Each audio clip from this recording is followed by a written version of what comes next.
Hello everyone, selamat pagi from our beautiful country, Indonesia. So first of all, we would like to say sorry because of there is a technical problem at the beginning of this show. So minasan, ohayo gozaimasu. Kyou wa oisogashi tokoro hontou ni arigatou gozaimasu. Douzo yoroshiku onegai shimasu. So welcome to the International Leadership and Innovation Festival 2021, proudly initiated by us, the Fujitsu James Community Indonesia alumni, collaborating with the Fujitsu Community India, Japan, Korea, Malaysia, Singapore, Thailand, and United States. With me, Daniel Sanjaya, as your host for today. Maybe you guys are wondering, yes, what is the Fujitsu James Community Indonesia alumni? Basically, it is a non-profit organization that consists of the Indonesian alumni from the highly prestigious Fujitsu Scholarship Program. So it was called the East-West Knowledge Leadership Program. And then since 2011, it became the Global Leaders for Innovations and Knowledge, or we call it like in a short name, it's a GLIC program. So from this program, we learn how to become the next global leaders with the practical wisdom to provide the common good for society. The vision of the GLIC is definitely to be the next global leader with the practical wisdom. And that's why ELIF is born. And it will be hosted by the Fujitsu James Community Indonesia alumni together with the co-hosts from the 6 countries. This year, we have a very special theme. What's that? It's the Reimagining Leadership and Innovations. So we would inspire you guys through this festival as a future leader to be ready. Ready of what? Ready to adapt with the digital technologies, more resilient, more responsive, and definitely embrace the innovations in this changing world. And this festival, we have in total 30 fabulous speakers. Can you imagine 30 fabulous speakers from the 9 countries? Wow, what a such an extravagant event, right? So on behalf of the Fujitsu James community and family, right, we would give like special thanks to our sponsors and organizations here. First of all, Fujitsu, James, Ralali, Narasi, Take It Easy, Get Started, and Komunitas Mata Kita for the tremendous support to make this event happen. Also, special thanks to the 12 community partners and 13 startup partners who have supported us to make this festival happen. At this session, Ralali also has a giveaway for all of you guys, the ILIF participants. All of you guys are entitled with the voucher promotions with the details like IDR, 20,000 discount for the swab antigen test. It will be applicable to in Jakarta and Surabaya via drive-through and home services. And you will also get the IDR 80,000 discount as well for the swab PCR as well. This promotion is applicable for Neo Clinic for both website and also the Ralali apps as well. Thanks a lot, Ralali, for your generosity. Well, without further ado, let's start these sessions, right?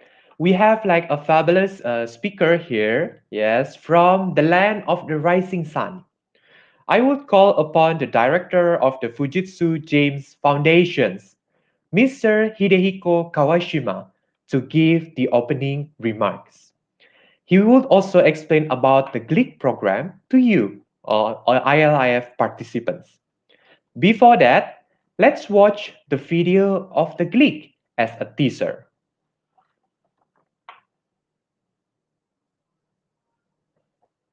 Xin chào. Namaste from India. Mabuhay. Magandang araw.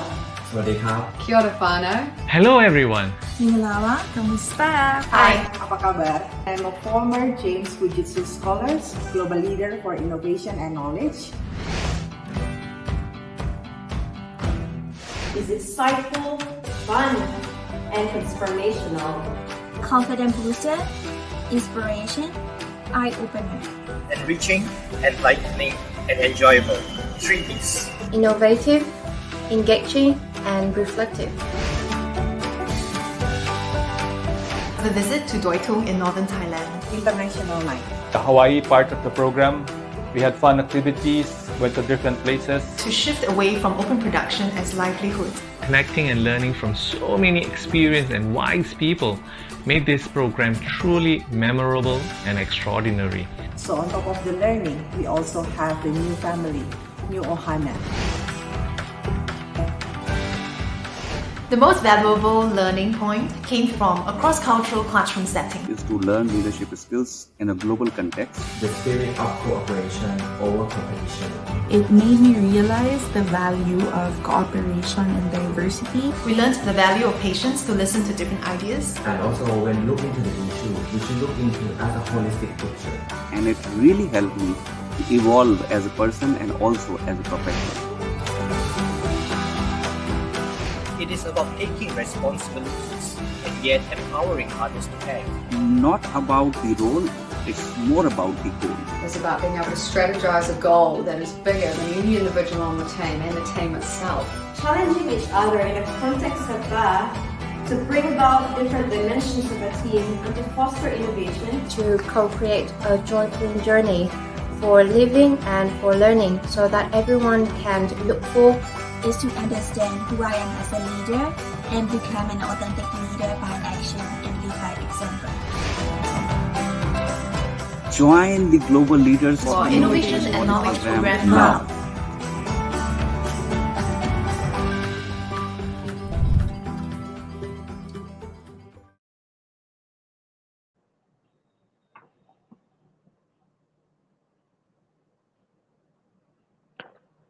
Ohayo gozaimasu, Hide-san.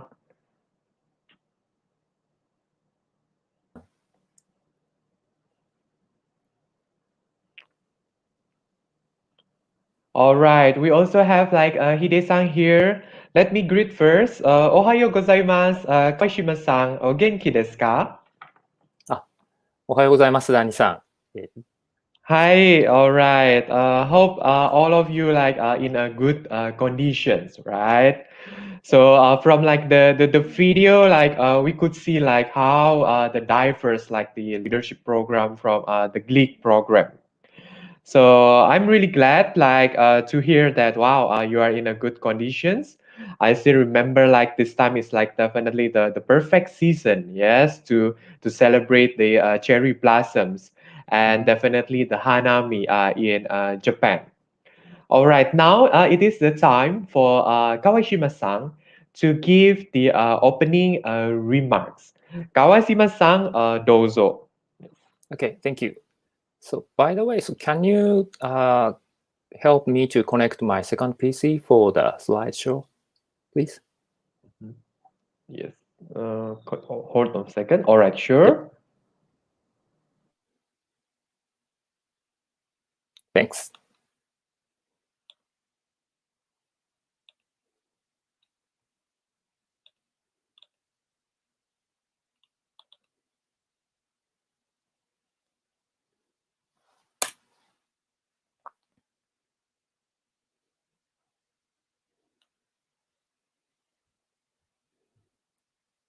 Okay.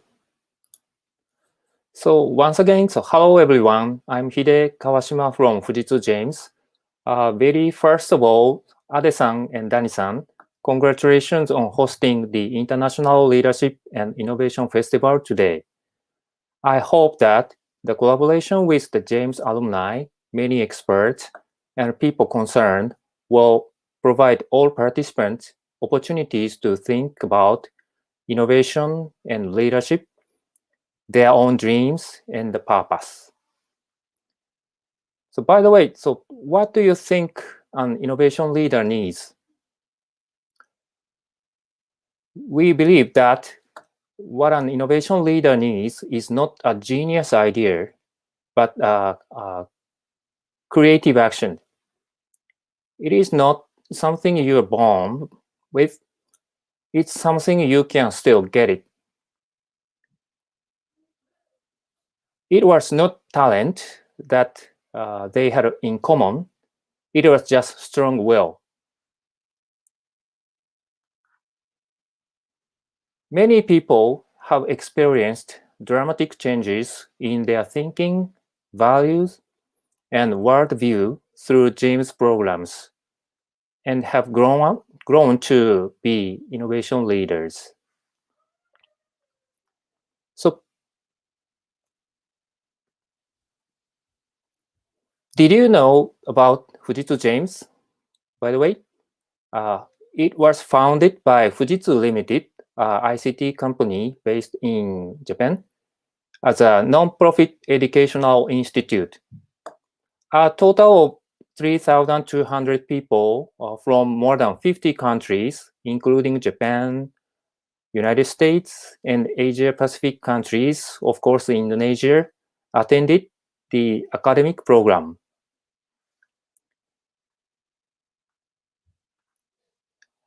At present, we are working under the vision of building a better future across borders.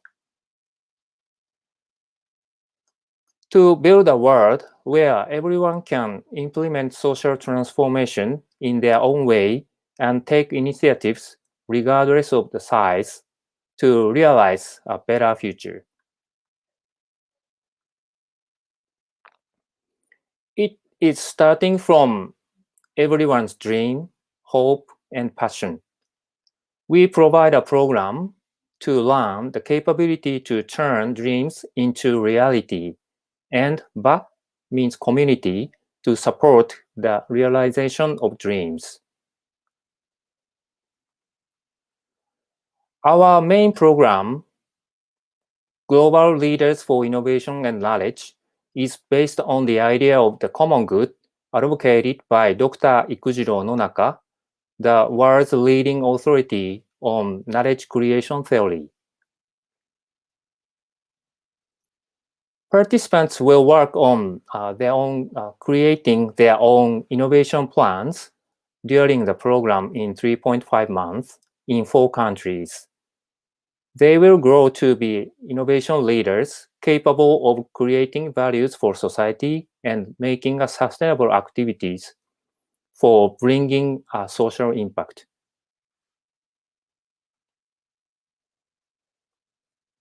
Relationship with James does not end with the participation to the program. Through the James community, you can connect with people who share the James vision and support the implementation of the innovation plan and activities that create a greater impact than you can achieve on your own. This year, we plan to offer the opportunities to strengthen the valuable connections primarily through online activities. Please look forward to it.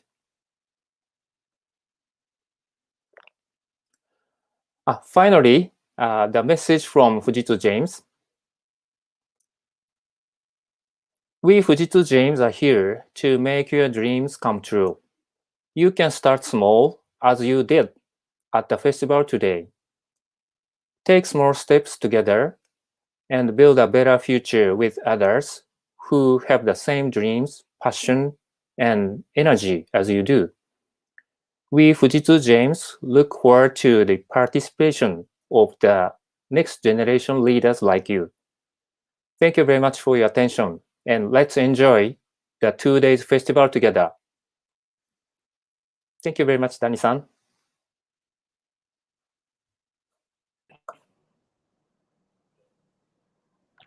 Wow, such inspiring remarks, yes, from Kawashima-san.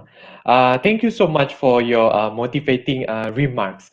I still remember that this program is definitely for those, yes, to pursue their dreams and passion, which is could be the fuel of our life as well.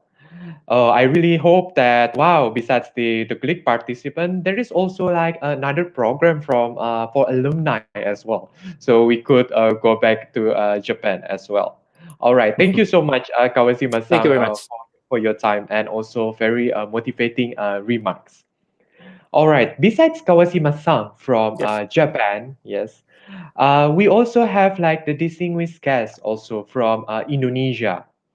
That's why, like, I would call upon the country head of the HR and General Services, the beautiful lady, the Miss Laurencia Astari, to give the opening remarks as well. Hello.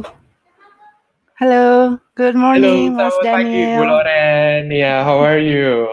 I'm good. I'm good. Thank you for Good, your good. very nice opening remarks.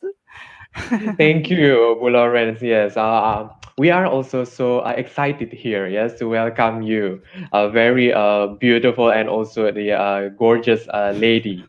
I'm also glad to know that you are in a good conditions, Bu Lawrence. So now it is the time, right? Your turn to give the opening remarks as the from the representative of the Fujitsu Indonesia. All right. Okay. Shall I start now? Sure, Bu Lawrence. Yes. Okay. Thank you, Mas Daniel. Assalamualaikum warahmatullahi wabarakatuh. Peace be upon you. Good morning, everyone. The Honorable Mr. Yoshikuni Takashige, Chief Strategist for Global Marketing, Fujitsu Limited. The Honorable Mr. Hidehiko Kawashima, Director of Fujitsu James Foundation. The Honorable Fujitsu James Community Alumni. The Honorable Speakers and all beloved participants. Ladies and gentlemen, my name is Lorenzia Astari, Country Head of Human Resources and General Services of Fujitsu Indonesia. First of all, I'd like to express my gratitude to the International Leadership and Innovation Festival Committee members who have devoted their time and energy in the preparation of this very exciting event. The theme, Reimagining Leadership and Innovation, is highly relevant in today's changing world, since each of us should be future ready, highly adaptive to digital technologies, resilient, responsive, and think more creatively in creating innovations. I truly appreciate the initiation of today's event as a mean of knowledge sharing for everyone who'd like to further develop their potentials in the digital technology era and be inspired by the speakers, global leaders from various countries. Ladies and gentlemen, nowadays we can see the increasingly sophisticated technology advancement.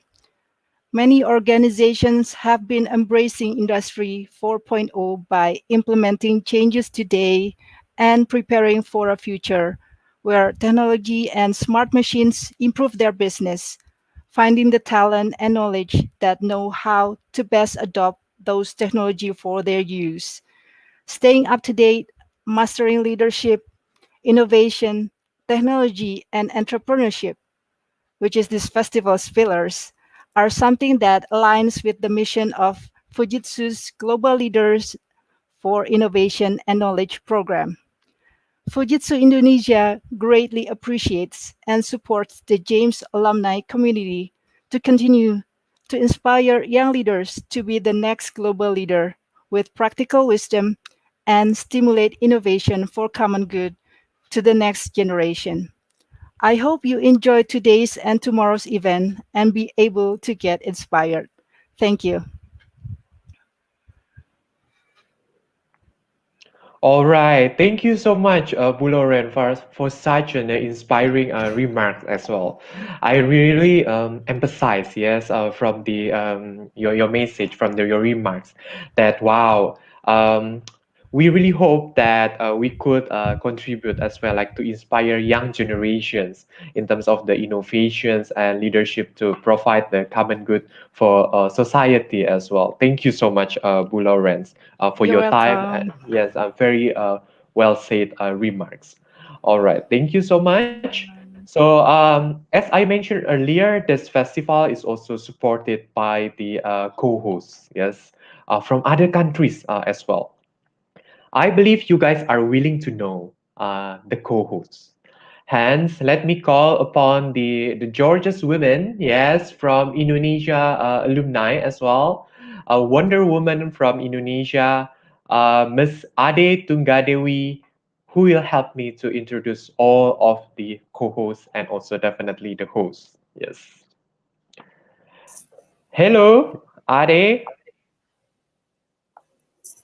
Hi, Daniel. Good Wow, good morning. morning. You look so great and very beautiful from here. Yeah, thank you. Aloha, everyone. Good morning. Ohayo gozaimasu.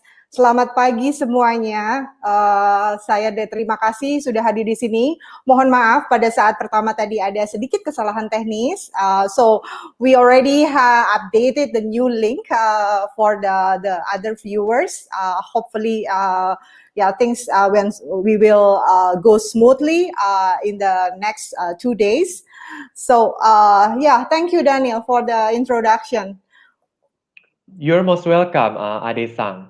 Yeah. So, would you like to greet something? All right, would you like to greet the audience, perhaps like Mhm. your friends and relatives over Mhm. there? Yes, throughout the Mhm. world. Yes. Mhm. Okay. Okay, thank you, Daniel, and thank you all the viewers who are watching us right now. So actually today I'm speaking here. It's like a dream to me that finally my global capstone project, I think this project, the International Leadership and Innovation Festival, is the something that I've dreamed of, creating a collaboration project that bring us together for a wonderful collaboration. Also, before I start and in this special occasion, I would like also to personally greet my big family in Palembang who is watching us right now from 2nd Military Area Command of Sriwijaya, Mrs. Sinta Agus Suhardi, the wife of Commander of 2nd Military Command, Major General Agus Suhardi, who is also our Chief of Military Wife Organization, Persit Kartika Chandra Kirana, the 2nd Military Command of Sriwijaya Palembang, and also Mrs. Desi Zamroni, the wife of the Chief Deputy of 2nd Military Command, Brigadier General M. Zamroni, who is also the Chief Deputy of the Military Wife Organization, Persit Kartika Chandra Kirana, 2nd Military Command of Sriwijaya Palembang, and of course, the home of physical training, the Jasdam ladies, who always support me and also cheering me up during this whole preparation of the festival. Thank you for the breakfast, by the way. Your ladies are very nice. And of course, my beloved husband, Lieutenant Colonel Infantry Jeffrey Rizal Yakub. Thank you very much for always have my back and also, supporting me in everything that I did. And also, thank you for the love, of course. And also, of course, I would like also to express my sincere gratitude to Fujitsu James, Hide-san, Dai-san, Sawa-san, Kuni-san, Yuki-san also, who always believe in me and always supporting me, and glad to know that I will be always has an ohana and whenever I visit Japan and Hawaii. And of course, Fujitsu Indonesia, Pak Odi, Bu Lawrence, terima kasih Ibu udah hadir pagi ini, Pak Dandung, and then also Mas Akbar who helping me a lot. And also, of course, our media partner, Firza, Angka, and the rest of Narasi team. Get started, take it easy, Komunitas Mata Kita. Thank you for the wonderful collaboration. We couldn't have done it without you guys. And of course, from lalali.com, Pak Adit, Bang Ronald, and Mbak Dewi. And my fellow leaders, of course, from India, Myanmar, Malaysia, Singapore, South Korea, and Thailand. And also, of course, the wonderful speaker. Thank you so much for making the time. I know you guys or everybody is very busy, and thank you for making the time to squeeze in this festival in between your busy schedule. And also, of course, my Fujitsu James Community Indonesia, Daniel, in this event, in this occasion, I would like to personally say thank you for being my ride and die colleague. And also the other colleague, Yuri, Kun, Arum, Zikril, Fantri, and the rest of Indonesia team. And of course, my amazing team who worked so hard to prepare this event. Palembang Digital, the CEO, Jonathan, Tommy from the CEO of Rapat, who was helping me with the awesome design of the website. And of course, Adele and team, and Widi, thank you for the super cool design. And of course, Sammy, who helped me with the video. Proverbs say that if you want to go fast, you go alone. But if you want to go far, then go together. So all the name that I've mentioned before, thank you so much, everybody. Thank you so much for the support, for the tremendous support. We couldn't have done this festival without your support. I think that's it, Daniel. Back to Wow. you. Wow, such an inspiring remarks as well from you, Ade. Wow, thank you so much. Yes, all right. I would also very well said. I would say like that. So I would also like you said that you have introduced like the host, right, from Indonesia as well. So now it is my turn as well, like to say like a special thanks for the tremendous support from our co-hosts as well from other countries. Yes, the first one is definitely Mr. Gaurav Misra. Yes, Glick 2019 Fall from India, and also Ms. Rusnida Talib, Glick 2016 Fall from Malaysia, and Mr. Prem Kumar, Glick 2017 Spring from Malaysia as well, and then Ms. Hong Yun Lee, Glick 2017 Fall from South Korea, and Ms. Salakjit Muntabraksa, Glick 2016 Spring from Thailand, and also Mr. Kritawit Kritayarwangroj, Glick 2019 Spring from Thailand. So thank you so much for tremendous support to become our co-host to make this event happen. All right, guys. As you know, that this festival consists of three main sessions. Yes, like the Leaders Talk, Startup Waigaya, and Community Connect. So let's begin with the Leaders Talk. Yes, I will see you soon after the commercial. So stay tuned, guys. Xin chào. Namaste from India. Mabuhay. Magandang araw. สวัสดีครับ Kia ora whānau. Hello, everyone. Mingalawa, kamusta? Hi. Apa kabar? I'm a former James Fujitsu Scholars, Global Leader for Innovation and Knowledge. Is insightful, fun, and transformational. Confident booster, inspiration, eye-opener. Enriching, enlightening, and enjoyable. 3 Ds. Innovative, engaging, and reflective. The visit to Doi Tung in northern Thailand. International Night. The Hawaii part of the program, we had fun activities, went to different places. To shift away from open production as livelihood. Connecting and learning from so many experienced and wise people made this program truly memorable and extraordinary. So on top of the learning, we also have the new family, New Ohana. The most valuable learning point came from a cross-cultural classroom setting. Is to learn leadership skills in a global context. The spirit of cooperation over competition. It made me realize the value of cooperation and diversity. We learned the value of patience to listen to different ideas. And also when looking to the issue, we should look into it as a holistic picture. And it really helped me to evolve as a person and also as a professional.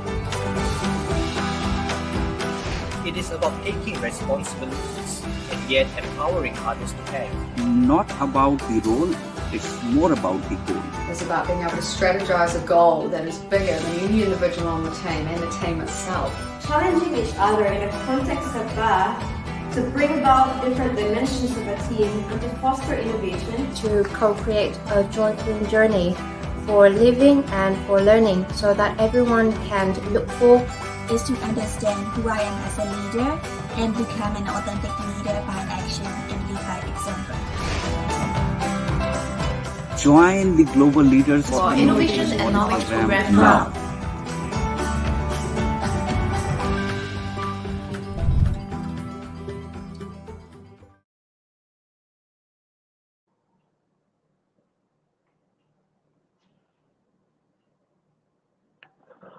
All right, guys, welcome back. I believe like all of us couldn't wait anymore to hear something from the first speaker who is going to talk about our main theme here, reimagine leadership and innovation. And before that, let me give introductions about this speaker first.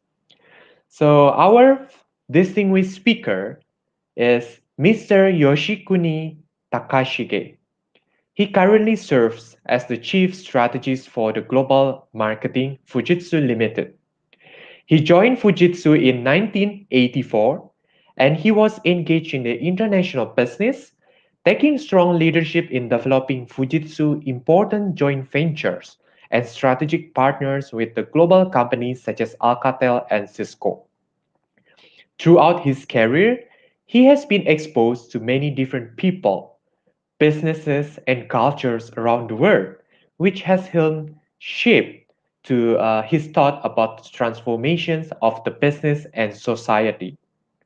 For instance, he was based in Singapore from 1996 to 1998, working to develop like the social infrastructure of the Asian countries, leveraging the public sector and private sector funds.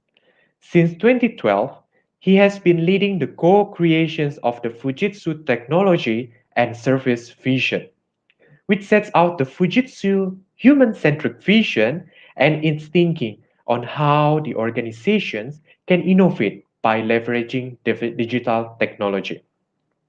It was first launched in 2013 and has been updated annually. He speaks about the innovations and digital transformations internationally. And about his educational background, he received also the MBA degree from the Johnson Graduate School of Management, Cornell University in United States, and a Bachelor of Law degree from the University of Tokyo. So wow, we have like such a distinguished speaker and prominent speaker to speak about the innovations and digital transformations. So let me greet Takashige-san from Japan. Hi, Danny. Thank you, Danny, for introducing me. Yes, ohayo gozaimasu, Takashige-san. O Ohayou genki desu gozaimasu. ka? Selamat pagi. So Selamat today pagi. I wear batik, so Wow, you showing also wear respect to like you. batik. Good. Yes, great. So it has been a great honor, yes, to have you as our prominent speaker. And it has been quite some time. Yes, I remember that we met at your very modern office in Tokyo back in Yeah. 2018, like 3 years ago. All right. So for like the participants of this and the viewers, if you have like any question, please just write down at the YouTube chat box, and we will also like track yes your questions from this YouTube as well. All right, without further ado, let's welcome Takashige-san, and definitely the screen is yours. Takashige-san, dozo. Thank you, Danny, again. So hello, everyone. I'm Yoshitaka Shige. I'm so glad to be here, reconnecting with many James graduates. And also, I'm very happy to have this opportunity, very rare opportunity to talk to so many young business leaders in Asia. I hope you enjoy. So taking this opportunity, I want to talk about first some keywords that I think will shape a new world after this pandemic. And later on, I follow up with Fujitsu's approach to cope with some challenges in this new normal world. So let me share my screen first. Share screen. Which one? Share screen works before. Okay. This one. Okay. Good.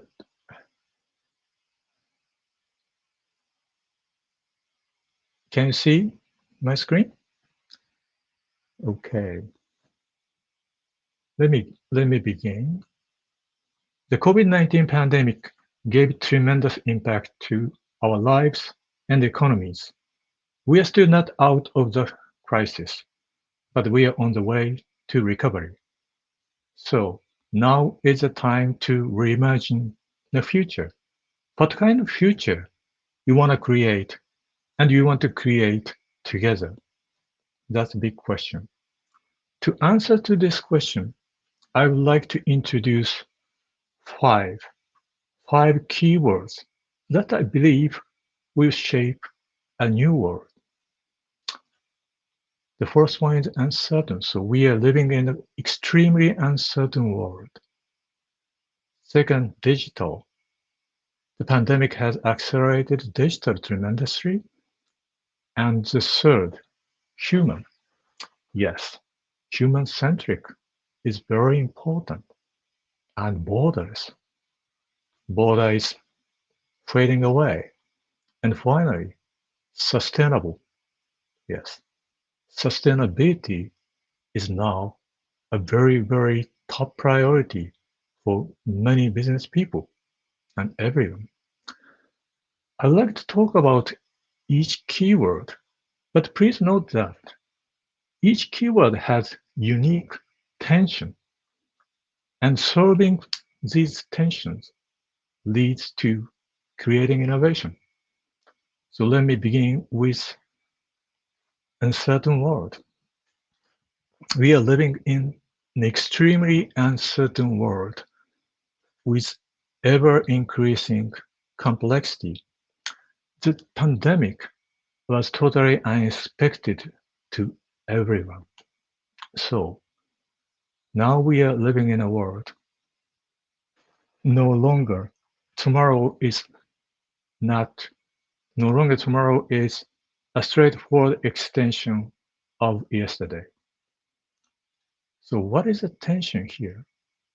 The clear tension exists between efficiency and resilience.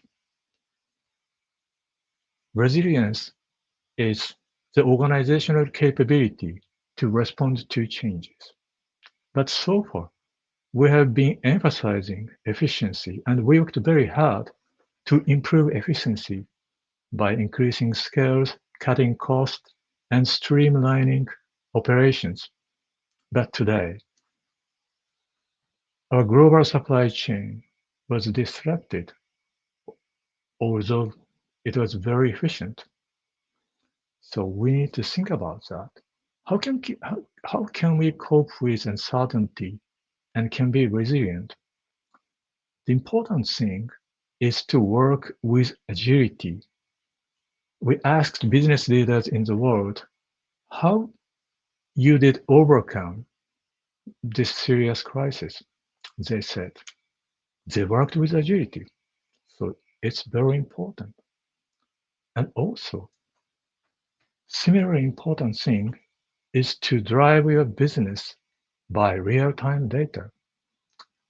Past data may not be reliable, so you have to check the real-time data and sense the changes and adapt to your business much more flexibly. That's really important. Okay, let me move to the second keyword, digital. Yes, but probably you think that the digital transformation has already been progressing for many years. Yes, indeed, it's true.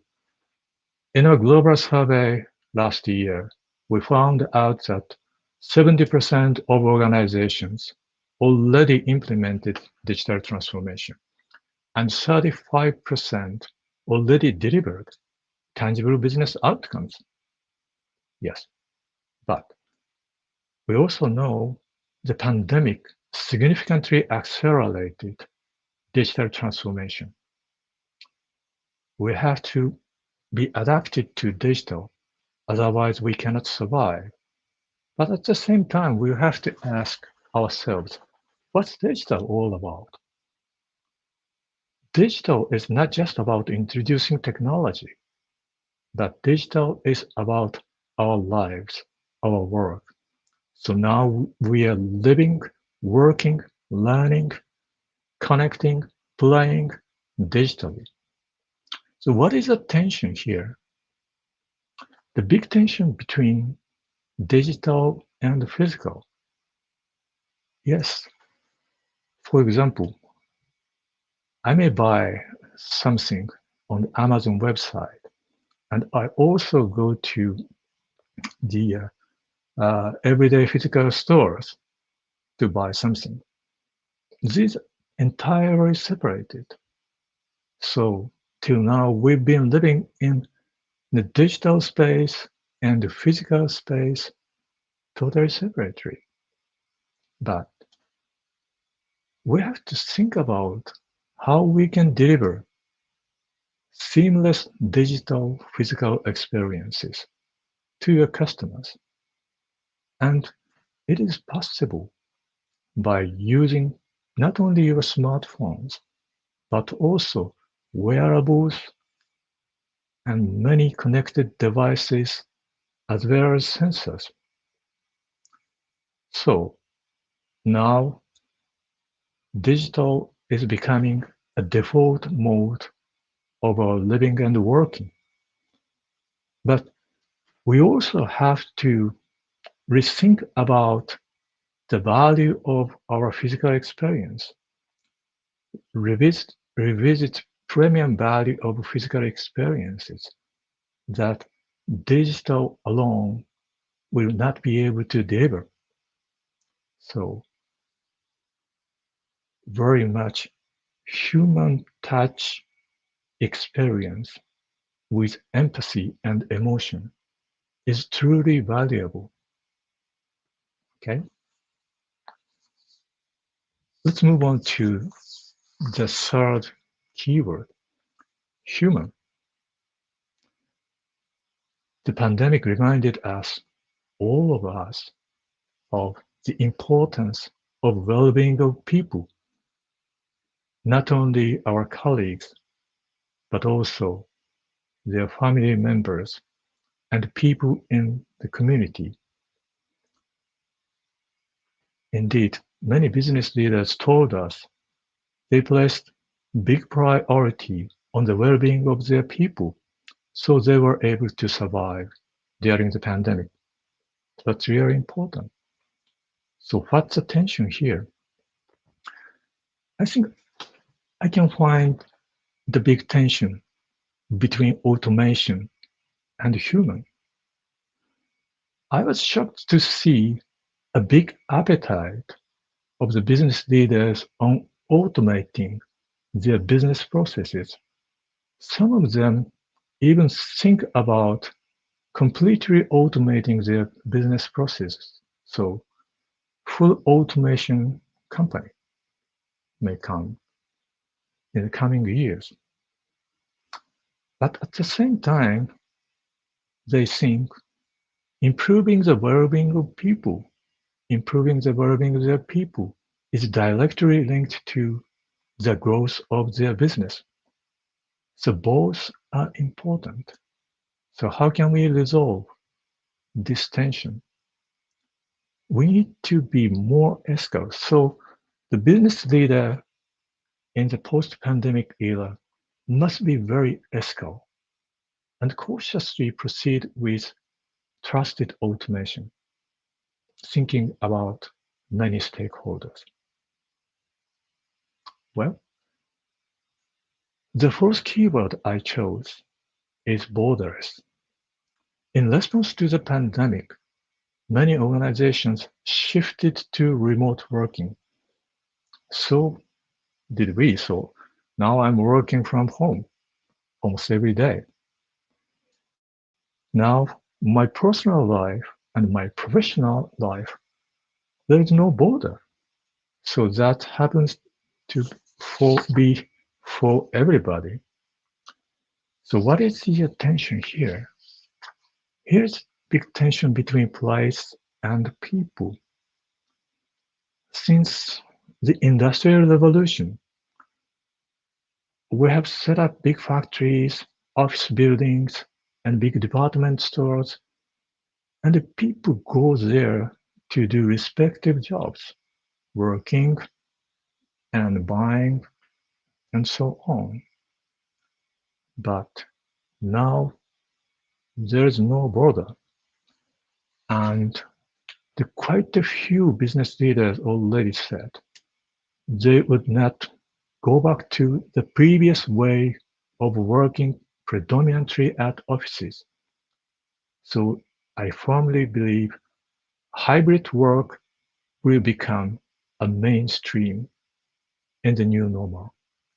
So there will be no border between home and office, digital and physical, and even rural and urban.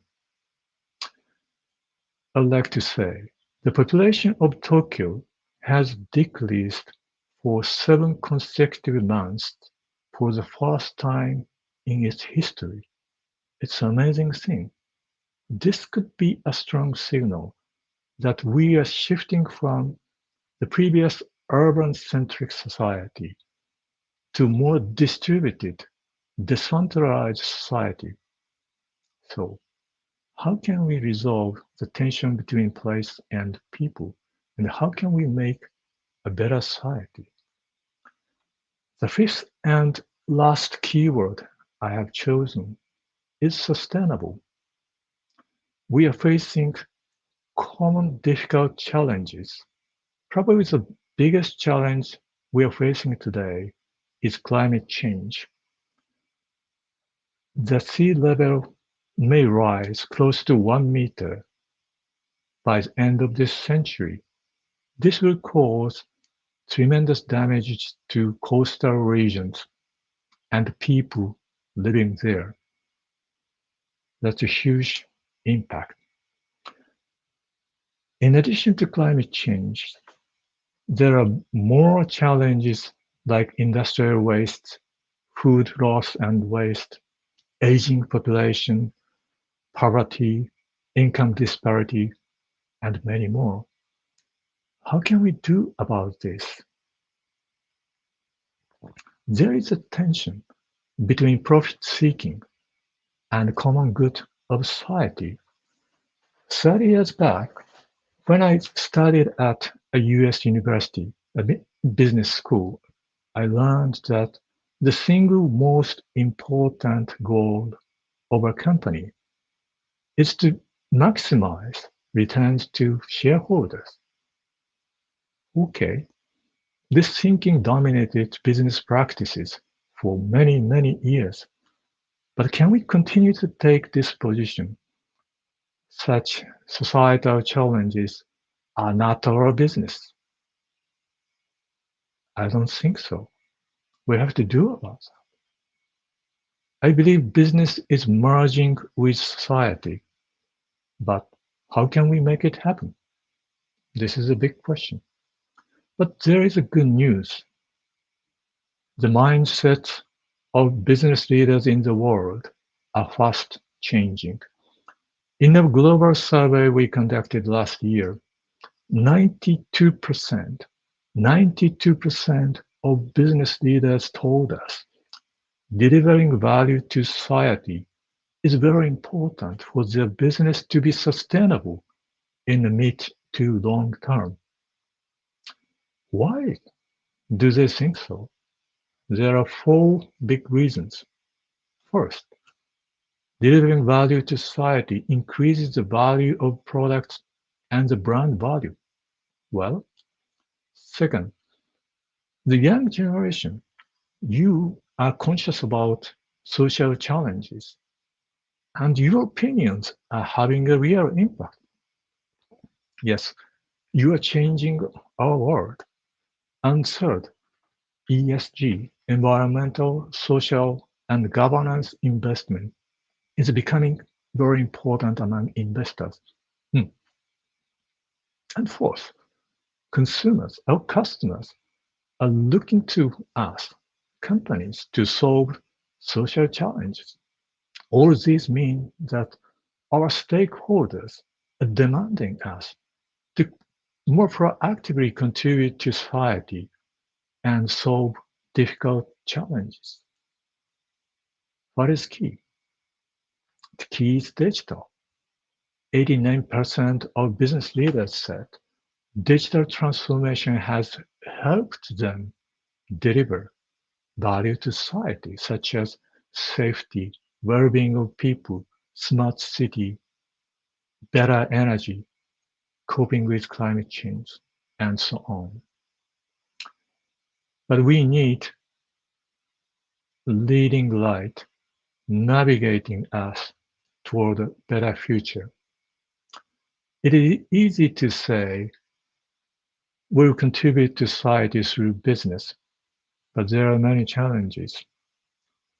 We need to align business goals with societal goals. For that, we need purpose.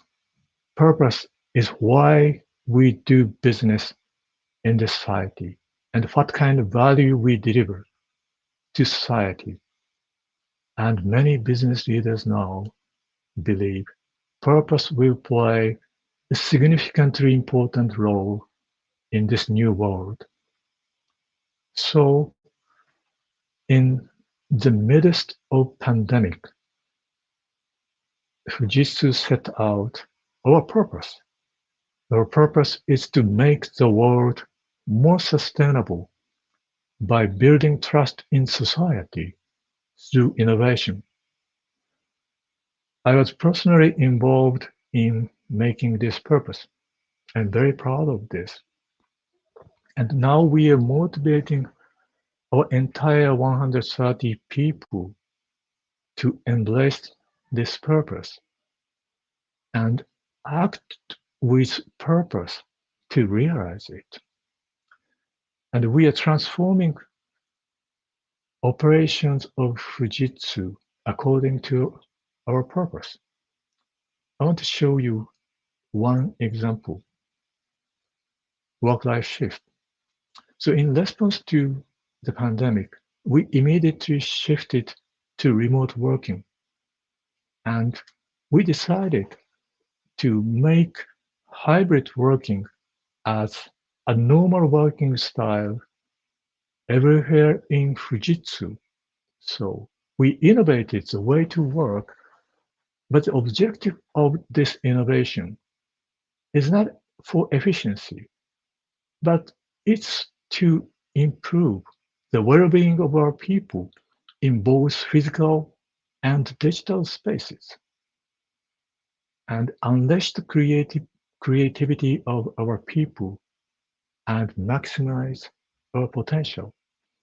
There are three pillars in work-life shift: smart working, borderless office, and culture change. And among these three, culture change is, I think, the most important.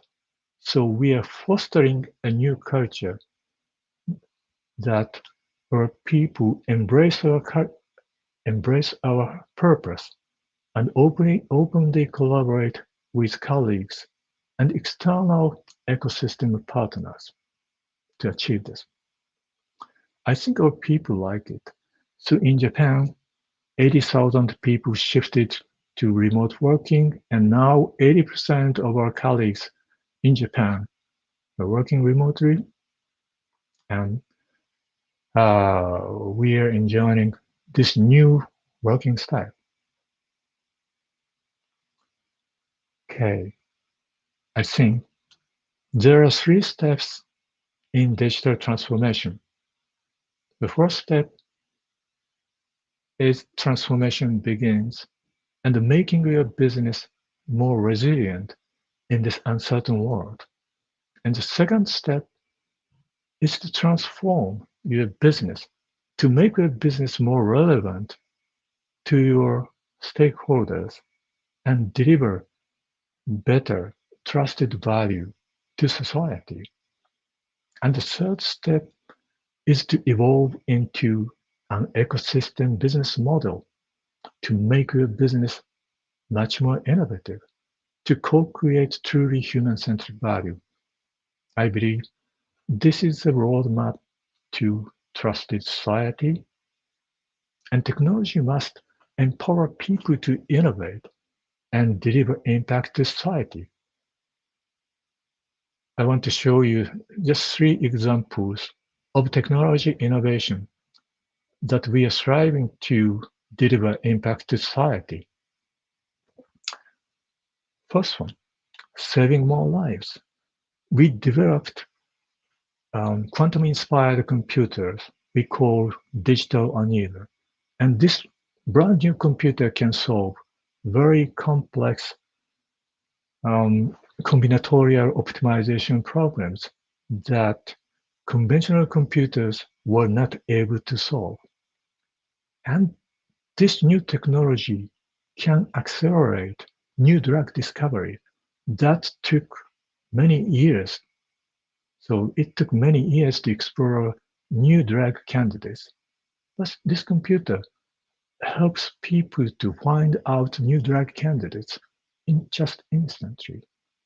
So we hope we'll be able to fight against difficult diseases like cancer much more. Yeah, easily. And next example, enabling frictionless mobility. There are congestions and many difficulties in cities. So we developed mobility digital twin technology that can process millions of connected cars and devices in real time. So now cars are shifting from flying cars to EVs and connected cars, and finally into full-fledged mobility service. And such digital twin will be the core of the mobility services. And we also apply quantum computing technology, digital annealer, to optimize end-to-end supply chain. So for example, we are working with Toyota Systems to optimize Toyota's entire supply chain. This will reduce their cost, but also this will reduce total emissions of carbon dioxide, contributing to better environment. And the last example, realizing more resilient society. We developed the world's fastest supercomputer Fugaku jointly with RIKEN. I'm really proud that Fujitsu's supercomputer is number one, but speed is not the big matter. The big matter is that this supercomputer will be used as a platform to help researchers and companies to cope with difficult societal challenges, such as this.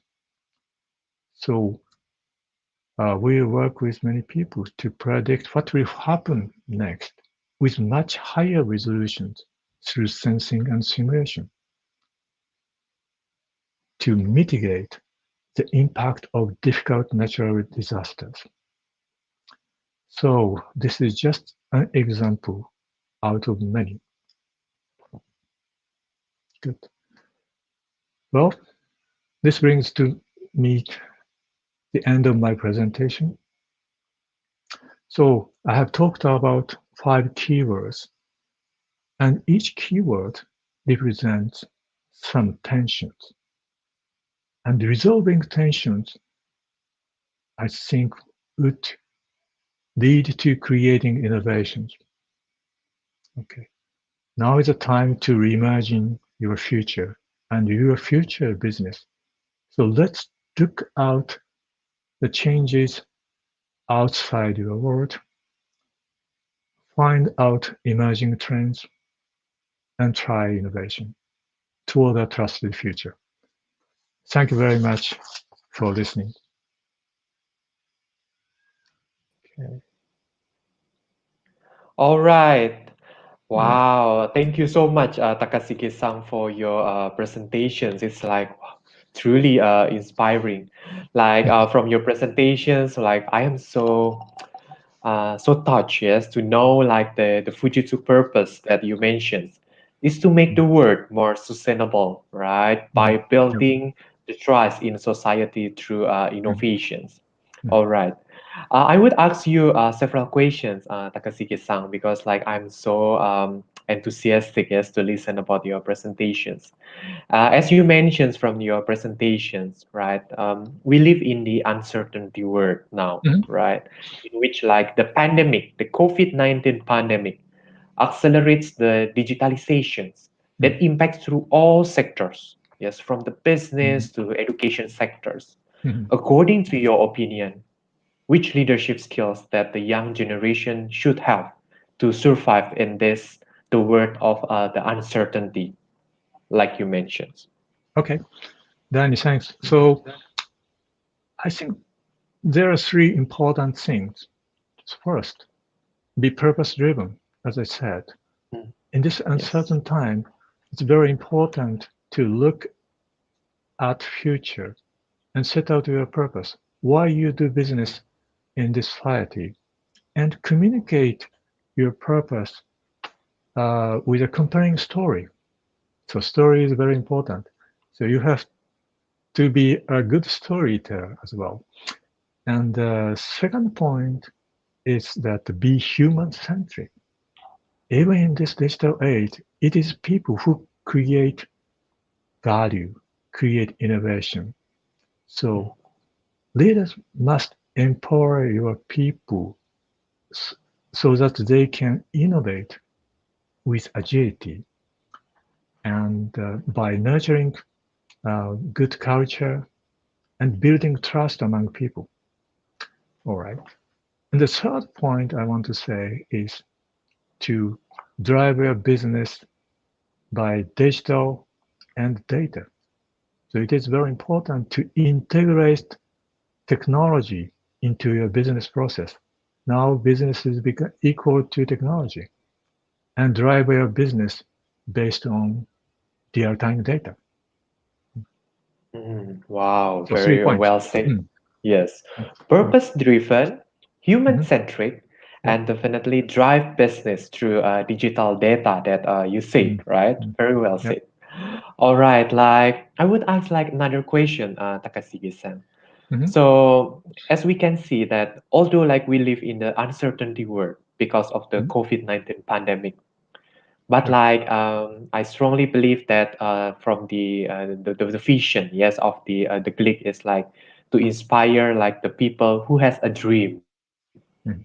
yes, and I believe that this pandemic will create lots of opportunities to the young generations to pursue their dream. Which advice can you give to the young generations to capture this opportunity so that they can pursue their dreams? Okay. So I think that this post-pandemic digital by default world is a world of entrepreneurs and startup companies. So in the previous industrial era, we, big enterprises are the main players. But this picture is changing gradually, and the pandemic has been accelerating, I think, this trend. Mm. Right? So lots of traditional businesses have already been that are working in the silos of their respective industries, like car industries or food industries and many, or in our case, IT industry, but already been disrupted by digital. So the but how can you find out opportunities? That's the question. So I truly recommend that you look out outside your business and find out some emerging trends, some signals in the fringe, then connect that kind of changes with your business.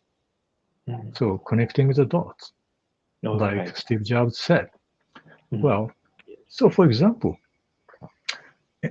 because of this pandemic, many physical assets such as offices, shops, restaurants, hotels, and so on have underutilized capacity. And the utilized capacity is a rare opportunity. How can you, for example, virtualize such spaces and reconnect, reconfigure to create new business? there Mm. must be plenty of business chances. So traditional Mm. industries will fall Yes. apart. New Mm. ecosystems will emerge. That's the Mm. opportunity. Wow. Yeah. Wow, very interesting. Yes. So like we should go through and we should sharpen the entrepreneurship skill, like you said, and also focusing on the creating startups. I really love also your quotes, connecting the dots. That's truly important just to capture this opportunity. One last questions from ourselves, Takashige-san. As you can see, right, our main theme is about the innovations, and it is stated as well from the Fujitsu purpose, yes, to building the trust in society through innovations.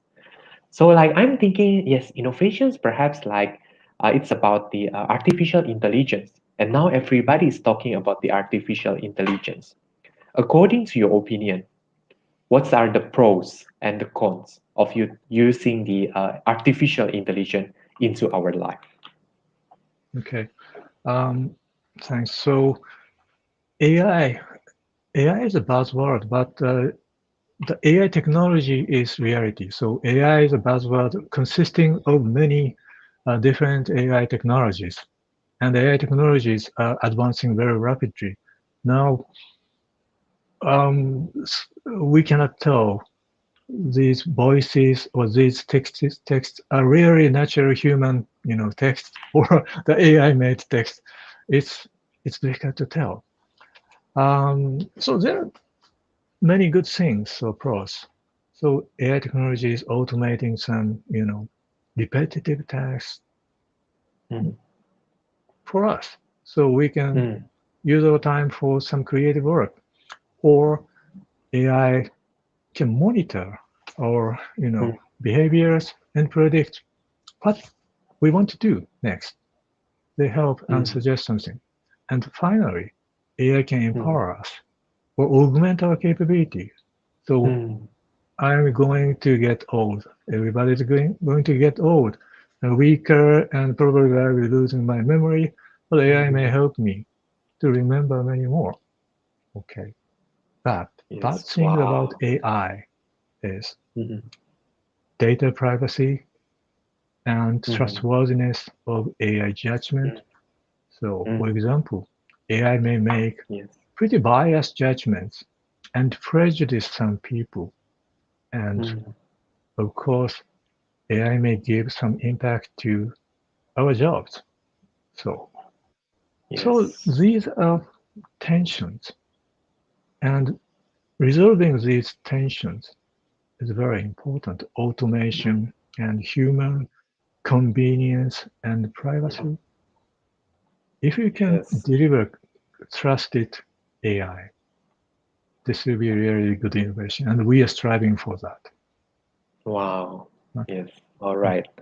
Yes, thank you so much, Mm, Takashige-san. So although like we really know that AI is really advancing, yes, mm, has a very important benefit into our life, but we have to be cautious of the data privacy and also perhaps like the job reductions in the future. All right, that's our last questions.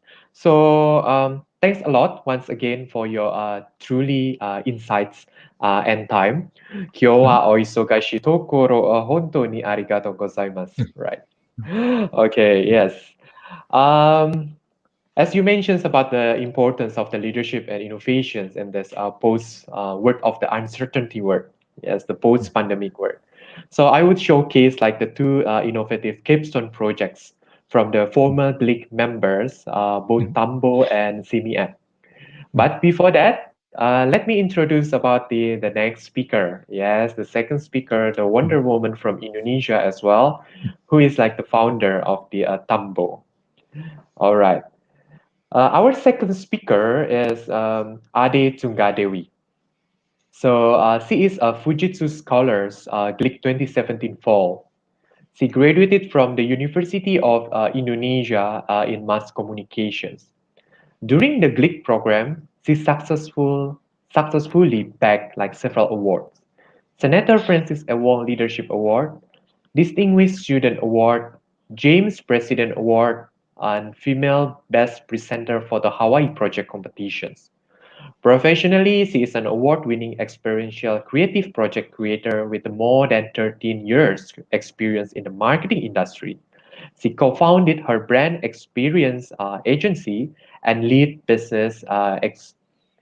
business creative team and consistently gain acknowledgement from the industry with 15 awards, both local and international, in 9 consecutive years. After stepping down from her agency early last year, she co-founded and led her edutech startup focusing on the Indonesia youthpreneur development, which is called Tambo, which also her capstone project collaborating with two other scholars from GLIC as well, Kunchoro and also Desi. All right, now it's time to call upon the Wonder Woman from Indonesia, Miss Ade Tungga Dewi. I think that yes, Ade is here. How are you, Ade? Hello, Daniel. Yes, welcome back. I think that all of you are, I mean, like the audience here, the participants are very curious to know more about your innovative project, which is called Tambo. Could you please share with us about Tambo? The screen is Yeah. yours, Ade. Thank you very much, Daniel. Thank you. Thank you. Hi, everyone. It's me, Ade Tunggadewi here. So I'm the co-founder and CEO of Tambo Inovasi Indonesia. But before I start, I would like to show you that this is my first time is wearing the t-shirt with the Tambo on it. So it's an honor for me to be here. And this is the first time that we are introducing our, actually, this is my capstone project. But this is the first time that we are formally introducing our mobile beta version to all of you guys here. So before we start, I would like to, invite you to see our first introduction video. So this is actually the first time as well we are playing this video in this occasion. Okay, Edo, please my video.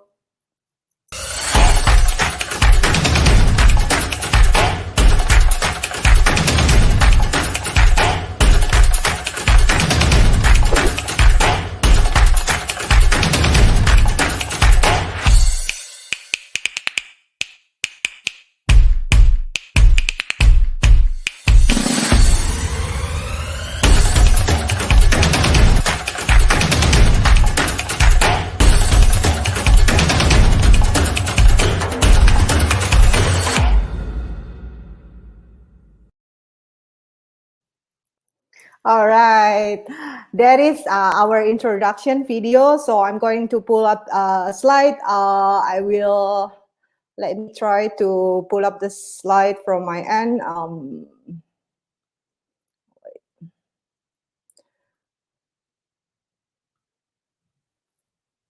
Yeah.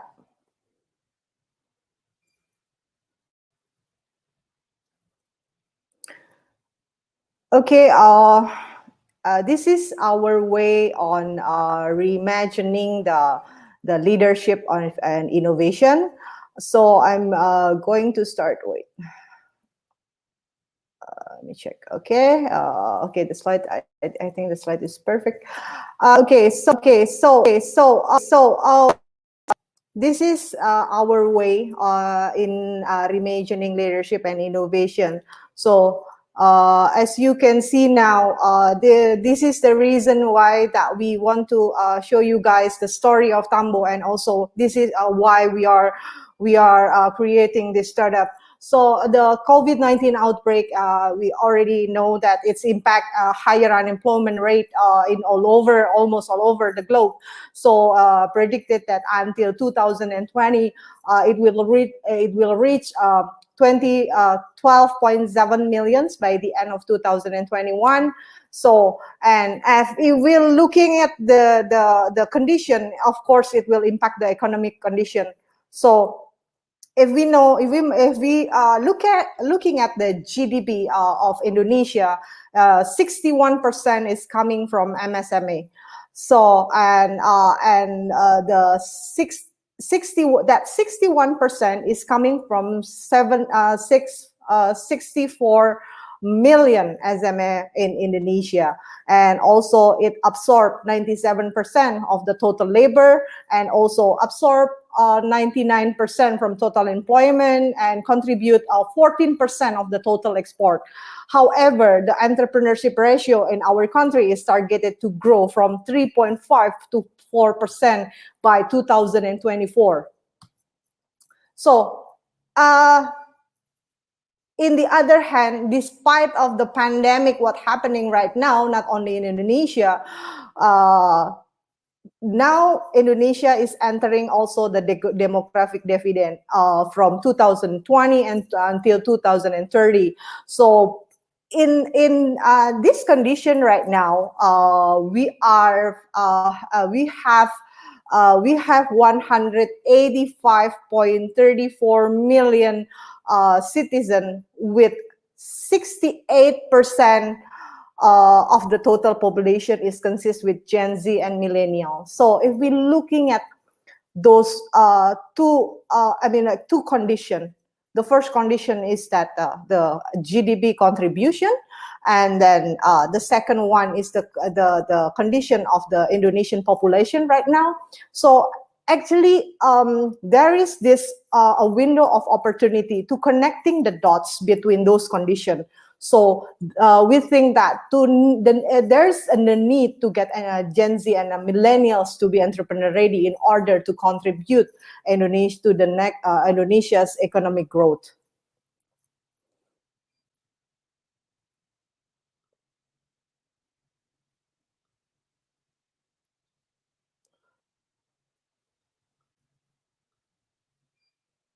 Okay. Okay. But if we looking at the entrepreneurship world, and what is the pain point of the early stage entrepreneur in Indonesia? If we look at the data of the survey that we had the last time, it's published in 2019, at the end of 2019, and the first problem is the funding problem. So, and then the second is the human resources and the facilities, and also the regulations. Of course, this is the first. This is the issue on our condition right now. But if we're looking at the first point, the funding problem.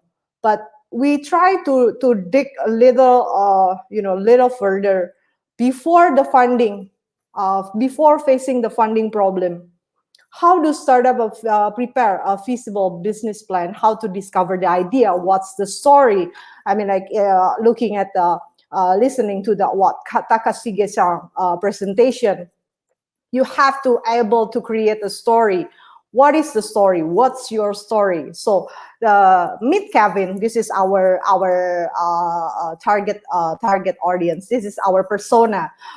Kevin is a vocational student. He's 18. So he has a dream of having his own business one day and wants to be like Nadim, his role model, but no idea on how to start, and even still confused with his own passion.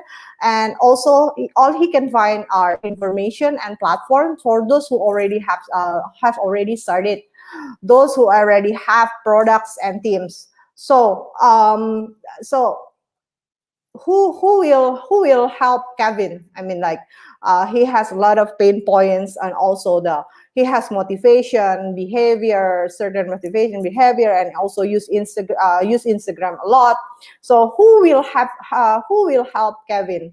Because all he can see in the online platform is it's the information is very scattered, and I think he has a lot of limitation, and also he lives in not a very not in a big city. So how to solve Kevin's problem and millions like him? So meet Tambo, a simple and fun way for youthpreneur to build business in one platform. Discover, learn, build, and grow with Tambo. First, so if you looking at if you have your own if you hold your phone right now, you can also try right now. You can go to Tambo ID, because it's still a mobile beta version. I think it's better if you can access it into your from your mobile. The first is discover. We have the first is discover. What is this? What is the mean with discover? Through Tambo, if you look at the landing page, you will see the first button is the find my business passion, and the second is create my Tambo playbook. So the first button to find my business idea, it's actually it helps you to discover what is your passion. We are inspired by the quote from Steve Jobs that if you do what you love, then you will do great. I mean, like for me myself, work, my projects is my playground, so I can play with ideas and innovate something without without I'm overwhelming with that. So the discover your passion. So in this menu, you can you will the platform will go through you into several questions, asking the relevant questions regarding the passion. So for example, do you love the question number 5 in here, do you love to make the artwork or coming to an event or show? So, and then it relates, yeah, you have 5 options, like, okay, I know I don't like, and okay, just so something like that. And then we this platform, we also have 2 language, Indonesia and also English version. And then at the end of the journey, you will receive the result page on what is your passion. I mean, like, and if you see in the right side of your in the corner, the result page, you will receive like what is your main passion and what is your what is the second main passion, like runner-up passion, and then the third. Then after that, moving to that, so when you already, okay, I got my passion, okay, turns out my passion is agriculture, for example. Okay, that's true. And then the next one is that to discover what is next. Next is to discover business ideas. Next to discover business idea. For example, if my result is in creative. Okay, so what is the business idea in creative industry? What is the potential? So in this page, after the previous page, you will be redirected to this page to give you an overview. What is the business idea in creative industry? For example, movies, writing, publishing, media, or advertising. And then after that, you can click on what you want to, for example, I want to pursue a movie. So you can click on that icon with the button, the row, I mean, like the arrow button on the right side of your screen, and then you will see what is the trend in movies and what is the market condition. So it kind of give you a better overview on what kind of industry or what kind of business are you entering if you are pick that category. I mean, like, for example, even the movies, what is the business in the movies? How is the industry? Are you entering a red ocean or you are entering a blue ocean? So it kind of give you a better overview on about the industry that you want to pursue. And then the next one, what is next? The next one is that we are giving you the guidance. There's the 6 steps to start your startup. And then after that, we are, this is still in the project beta. So it's actually, this is what makes us different with any other platform, that we have this Tambo playbook well, actually, it's a dashboard where you can learn about the how to start how to build your startup.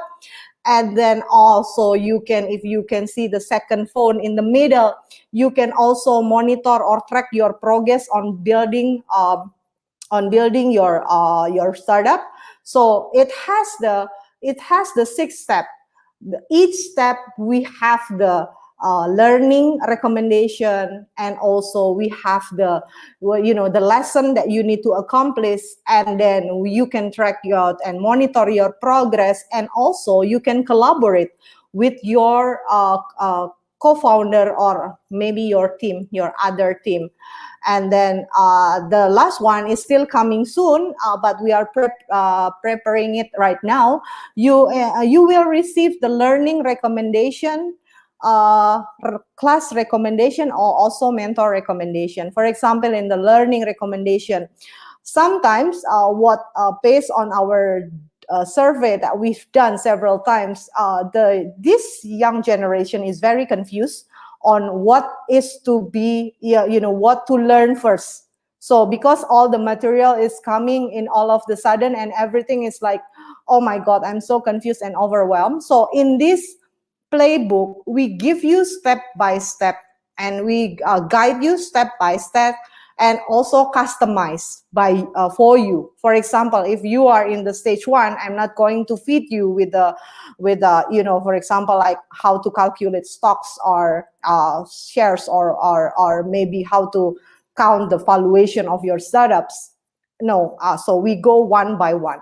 So, and then for the mentor recommendation, we will give you an automate match with the learning recommendation class, and also the mentor recommendation. So for example, if you are in the culinary business, we will give you an automate match with the mentor who are capable and who are qualified to mentor you in the culinary business. So I think it would be great if you are, I mean, like people can get confused if you are in the culinary business, but you get a mentor in a health tech.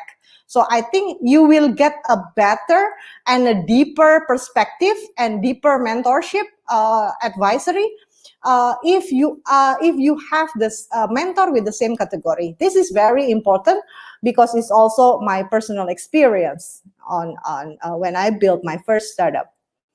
So Tambo itself, that's the feature of Tambo, and we are back to the previous slide.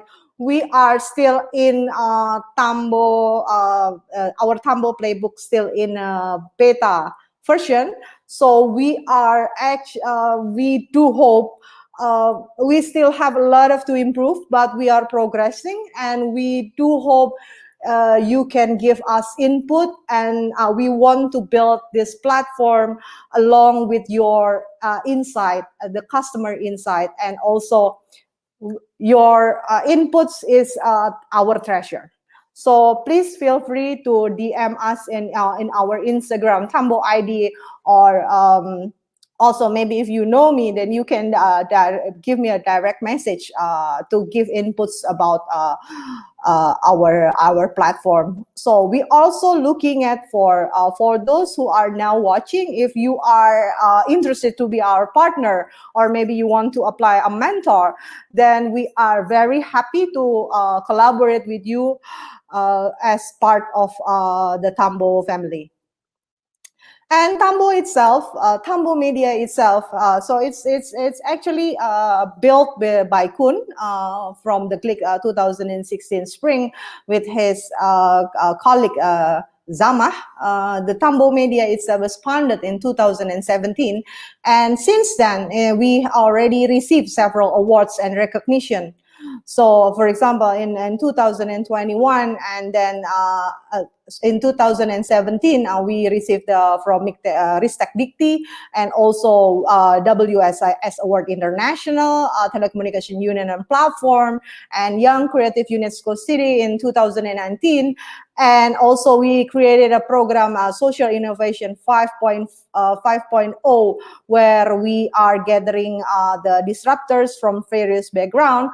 And in 2020, we decided to do a pivot into a digital education platform for youthpreneurs. So in the middle of pandemic, it doesn't stop us. So this Tambo born in the middle of the pandemic, and we did it 100% remotely. Our the co-founder team is living in 4 different cities, and we never met in physical. So we actually, this is the product of pandemic. So, and my last slide is that this is our Social Innovation 5.0 program, Warga Berdaya. It's initiated by Kun, my genius co-founder partner. So he engaged the innovator to go to the village to create innovation and develop village potential together with local community. So because of this pandemic, so the social innovation, we didn't do it on 2020, but we do hope we can, after this vaccine distribute, we do hope that we can execute this project again as part of Tambo. And we are, so if you are innovator now, watching us right now and want to join us, let's go to the village and let's create innovation, and let's develop the village potential with the local community, so so it can create a better a common good for the society. So I think that is our way in reimagining the leadership and innovation. So we do hope the story of Indonesia's future youthpreneur starts with Tambo ID. Thank you everyone for listening me. This is us. Check out our Instagram and follow us in our Instagram and also YouTube. Okay, I think that's the end of the presentation. Yeah, I think, yeah, Daniel, that's the end of my presentation. Hello, Ade. Wow, really nice presentations. I really love your slogan of Tambo. Simple and fun way to build your business through one platform. Really nice. All right, Ade, like I'm so curious that to know more about this Tambo project, right? So I will ask you several things, right? So actually, I'm attracted with the name of Tambo itself. Yes, for me, like when I hear about the tambo, yes, it looks like a drum. Yes, a drum like that. What does it mean? What does the tambo mean? It's so, for me, it's so unique and eye-catching. Okay, well, actually, the Tambo in Sanskrit language, Tambo means to start, and in Minang language, Tambo means Minang is the southern part of Indonesia, by the way. Tambo means a prose or a story that become a masterpiece. So we do hope by we using the Tambo name, we do hope that Tambo will be a platform for Indonesia's youthpreneur to start their own masterpiece story through their business. All right. I mean, start, yes, from the Sanskrit and the combinations of the Sanskrit and the Minang language. Wow, it's as a starter, yes, for the future youthpreneur that you said, right, from your presentations. All right, like the next questions that I would like to ask you, Ade, like your idea is definitely truly interesting, yes, about this Tambo. As a young leader, right, what is your vision? How do you translate it into the reality? I mean, through this Tambo platform here. Yeah. Well, actually, I want to to keep influence the spirit of the innovation for common good spirit to the next generation, and that is actually the reason why I pursue to develop Tambo. So I mean, like the purpose is that to nurture the innovation for common good spirit to the next generation. And well, my mentor used to say that we have to be, we have to live, to love, and to leave a legacy. So I guess Tambo will be my legacy. Wow, Tambo will become your legacy, right? Connecting like to the Takashige sound presentations that now, as a young, right, a youthpreneur, like we really need like to sharpen the our entrepreneurship skills as well. All right, very well said. Yes, to leave a legacy through Tambo. All right, Ade. Well, thanks a lot for sharing your innovative project of the Tambo. For all of us, like for Glick family, right, for the Fujitsu James community family, we truly believe that you are such an inspiration for young generations, especially the women. I believe that your project definitely could give like the positive impacts, yes, like the common good for society, not only in Indonesia, but also to the world. Then, thank you so much. Yes. Thank All right. you. Thank you. And we will see you again, right? Soon, right? And the next, I will invite like my former Glick colleague, very talented and warm-hearted persons. So before that, before I call her, let me read her biography. So our third speaker is like Miss Yu Xiang Cheng. She is a Fujitsu Scholars Click 2018 Spring. She graduated from the prestigious university. I believe all of us know about this, the name of the university, Nanyang Technological University of Singapore. She is truly passionate on the venture building, startup, social innovations, and corporate venture. Her current role in the Schneider Electric as the business incubations project manager, and she also won several awards.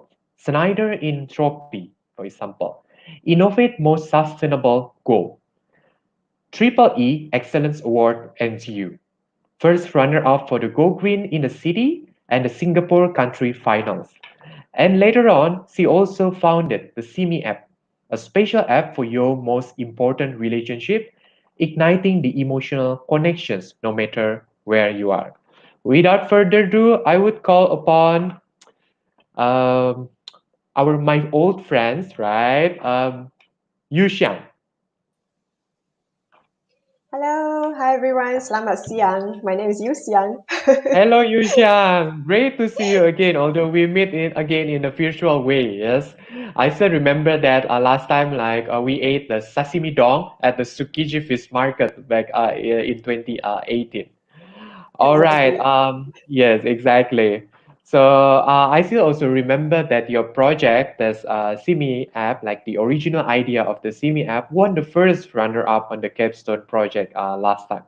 All right, I will let you share your innovative project of Simi. So the screen is yours, Yusha. Thank you, Danny. Let me just share my screen.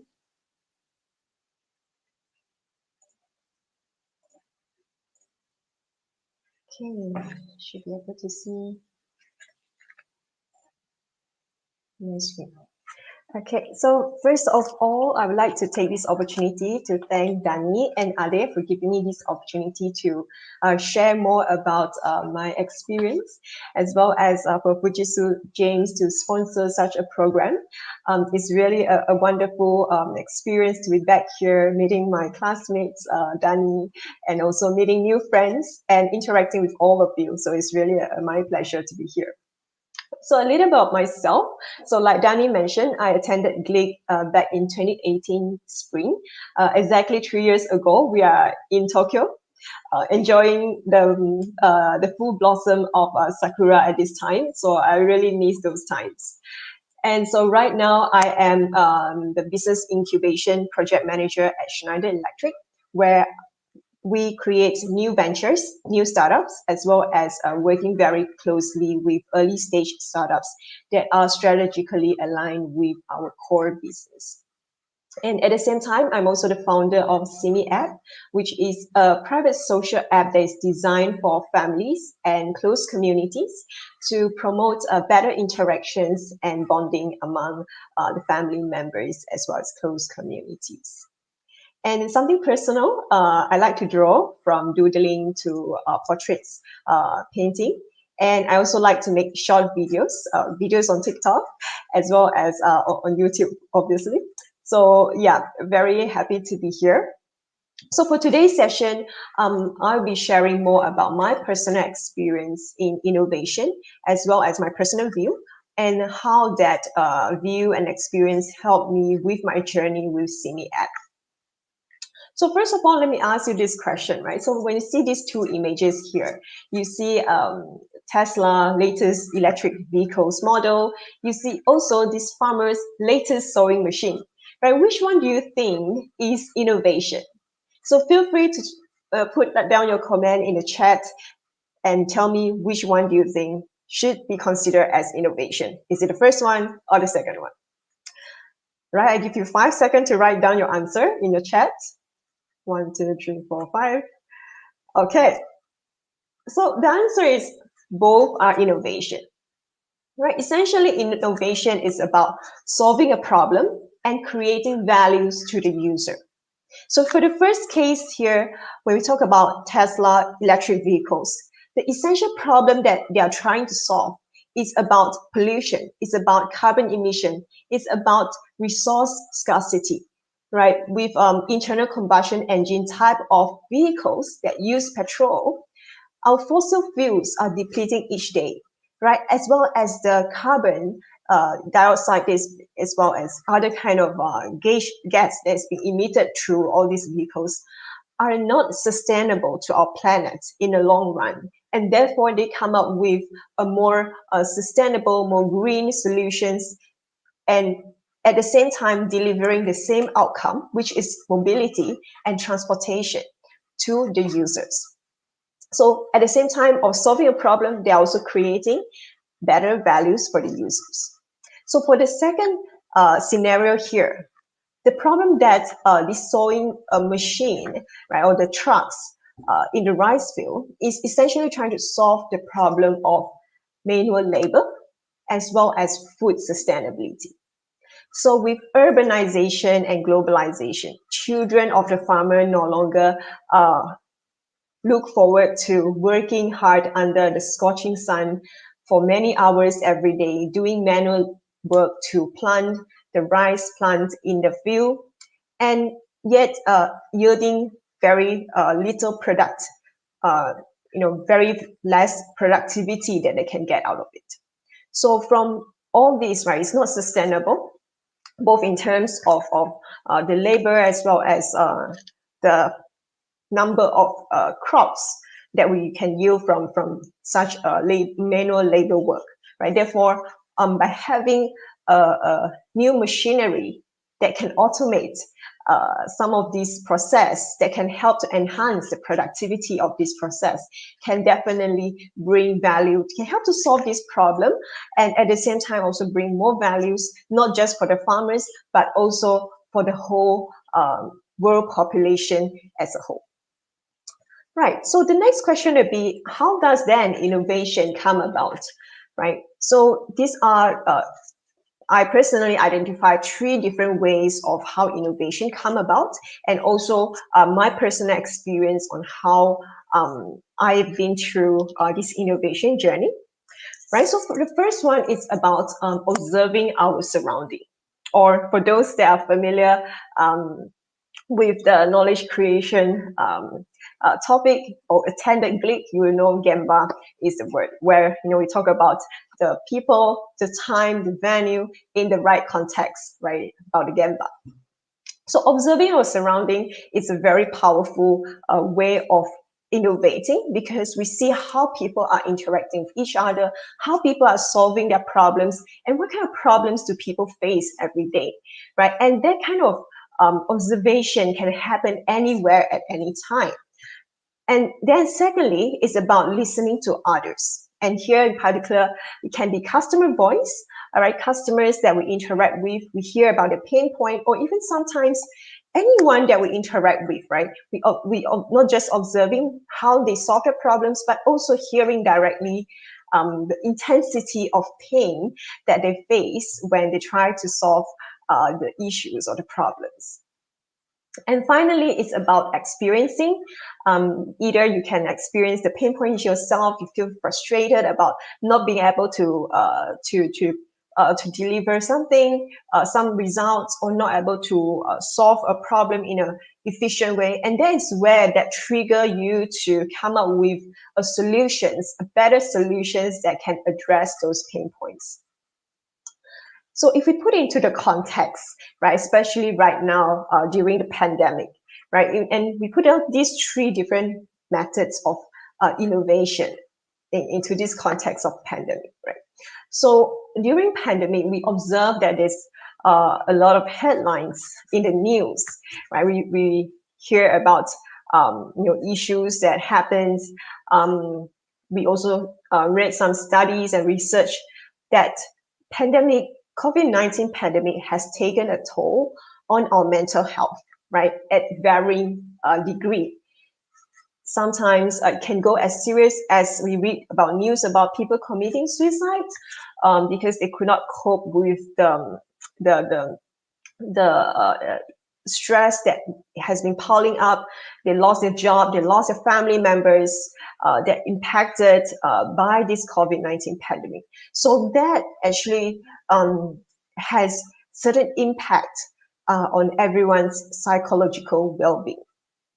Right, and secondly, on a closer proximity, we listen to our friends, we listen to our families, and sometimes also colleagues on how they are coping with the pandemic, right? How to face the new normal. So, personally, I have heard so many of my friends that share about how much they miss their family members overseas, and also how they are not certain about how they can cope with the stress at work, stress at with their house chores and family, how they have to juggle between work and family at the same time in the same space. With everyone working from home now, there's really no differentiation between work and life, right? So that's the juggle that people is trying to solve right now. And also, most importantly, is for people with families staying apart in overseas. They can't visit them due to the restrictions and lockdown. People are worrying about the well-being of their beloved family members. Right, and lastly, in my personal circumstances as well, I experienced the same emotional issues, emotional worries about my own family members who are staying overseas, right? So I started to think about, how can I better care for those who matter most, right? And at the same time, it's no longer about, in situation like this, we get a better view of what truly matters to us, what we need to cherish, right? It's about our family members. It's about people that we care about. It's not so much about, any other noise that's happening around the world, but truly with the time and the opportunity that we have, what can we do to really cherish what matters most? So as the famous saying goes, with crisis come opportunities to innovate. And with that context in the pandemic, that got me to start thinking about, how might we enhance relationships for families who are staying apart in a way that they can care for each other's well-being, no matter where they are. So with that question in mind, that's where we come up with the solution of Simi app. So this is an app which is a private social app designed for families and close communities to interact with each other in a safe and inclusive digital space, and at the same time they can care for each other's well-being. So a very important note here is that this is an app not to replace any existing interactions that we already have with our close ones, but as an additional channel or an additional tool to help to enhance that relationships, right? To make it better. So within this app, there is this concept about bubbles, right? Bubble is essentially your close group of people that you truly need to interact with, right? So in within Simi app, you can create multiple bubbles, so multiple groups of people that you want to bond and interact with on a daily basis. So Simi app allows you to co-create this kind of inclusive space with your tight-knit groups. You know, it can be your core family, it can be your extended family, or even community or close friends that you want to enhance that relationship.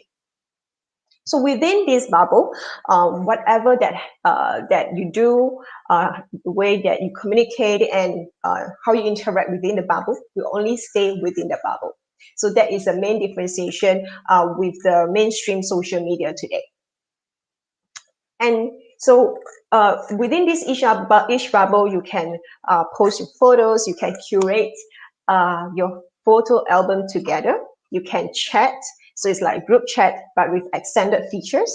You can also create events together, so that you know, like family events, or even sometimes reminders for some medical appointments, or just to make sure that you don't forget some important dates that is happening within the group that you are in, right? So with that, right, it becomes like a utility app, an app that you must have to complement your daily interactions with those group of people that really matters to you.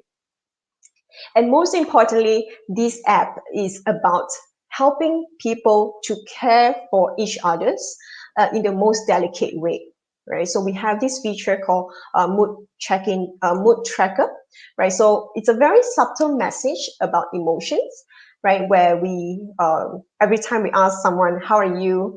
Most likely the answer would be, yeah, I'm good, right? But there is many layers of many different levels of emotions that everyone face, you know, in every day, right? So in the morning you can be feeling good, but towards the end of the day you may be feeling very stressful, right? So we want to have this simple feature for people to subtly express themselves, so that first we can be reflective of our own emotions, and secondly, we can also be more attentive to the emotions of the people that we care about, so that we can then be able to care for them at a timely manner, right? So not too late, but also be able to be there for them at the right time. So we have started this last year officially with Sing App, but actually this concept started way back during my capstone project, during my GLIC period, right? So I started to investigate the issues about loneliness among seniors as my capstone project. So I call it Project Somebody. So at that time, what I realized is that, yes, seniors is more prone to loneliness because of their you know, reduced social circle. Their family members are no longer with them in a, you know, staying together, or their friends are no longer with them. So their social circle becomes smaller and they are more prone to loneliness. So when we think about the solutions and the you know, it's very sometimes it's very easy for you to try to solve something without understanding what is the root cause of this loneliness, right? So when I come back to Singapore, the more I speak to the different organizations that look into the same area about seniors and as well as the loneliness issues, I start to realize that what the society is trying to solve today is very much on the surface, where we organize activities for seniors, we come up with volunteering activities for volunteers to entertain the seniors, you know, helping them with, you know, sometimes doing dance for them, sing song with them, chat with them.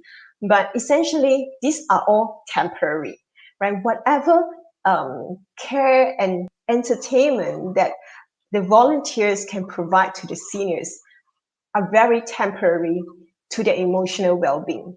Yes, for the time that, you know, they were interacting with the volunteers, they can feel very happy, they can you know, feel very relaxed, But when that it's not sustainable, right? Because when the volunteers are no longer with them, they're back to themselves. They will start to think about, if the volunteers, a stranger can be so nice to me, where is my family members, right? So that would be the core problem that we are trying to solve here. We want to encourage more adult children and even children to start thinking about how they can play the role to be more proactive in paying attention to the needs of their parents who is aging, and then to start to better cater to their needs, especially the emotional needs that is, sometimes it's very subtle, sometimes it's very difficult for the seniors to express themselves in terms of, they need the children, they want the children to spend more time with them. So and we don't want seniors to be expressing themselves so openly, to change them to express themselves in that way, but we want to raise that kind of awareness among the younger generations to be more proactive in paying attention to those needs. So essentially, that's how got us to 2020, and pandemic really accelerate this whole journey and really pressing us to get started with this solution. So that's how Simi app is conceived. And within 4 months, we created our minimum viable product, and we publish it on Play Store and App Store as beta. So right now, we are still continuing to test it with our families and friends and also close communities, so that we continue to receive feedback and improve the features to make sure that we really deliver the values to the users in the right way. So for this year, we continue to test a few more rounds of beta. And therefore, I would like to invite all of you to be part of this journey with us, to be part of Simi App family, to help us to think about how we can better bring values to everyone, right? So it's about co-creating an app that can not only bring values to everyone else, but also to you and your family and your people that you care about. So do join us on our Facebook and Instagram page, or you can simply scan this QR code to get the links of our website, to find out more about us, to follow us on Facebook, Instagram, as well as to sign up for the waiting list for the latest beta release that we should be announcing very, very soon. So with that, I'd like to thank you all for being with us today. I hope that also inspire you to kickstart your own passion project. And with that, I will pass back to Danny. Thanks, Yu Xiang, for sharing your fabulous project about the Simi app. I also read from the comments from the Philippines, I guess, from Jeffrey Tedelosa, Mabuhay, Philippines. So he said that, wow, your presentation is great. So I only have a few questions for you. So basically, what's the meaning of the Simi app, and how this app is different from other social media like Facebook and Instagram? That's it. Okay, great. So SIMI actually is an acronym for Social Interactions Made Intuitive or Interesting. But at the same time, it also has a very special meaning in a local context here in Singapore. It's a Hokkien dialect. So SIMI means what in Hokkien dialect. And we think that this is very important questions to ask ourselves, right? Especially when we try to understand better about people that we care about. Right? What is their emotions? What do they like? What is their preference? What are they doing? So, it all revolves around the question of what basic understanding of each other. And on your second question, Danny, about what is it again?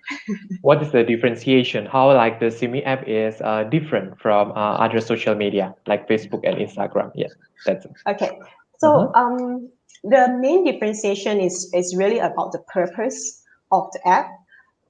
So for mainstream social media, as you can imagine, it's for people to meet new people, connect with their old friends, right? It's for people to keep updated about how people are doing on a day-to-day basis, right? I see people post all kind of photos, and sometimes it's also for entertainment values. You follow pages, you watch videos, cat videos, and things like that to keep yourself entertained.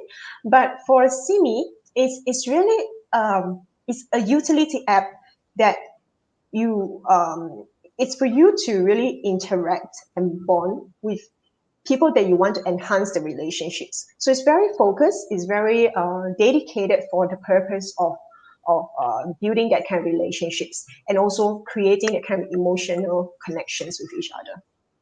Wow, so social interactions and building the emotional connections through each other. Very interesting. All right. Thanks a lot, Yuxiang, for sharing your innovative project. Like, we truly believe that you are such an inspiration, yes, also for all of us. And from Glick, like, experience that and your project as well, the lesson learned is we should lead not only with our mind, but also our heart. So, like, before closing the sessions, I would call upon all of the speakers to be on screen.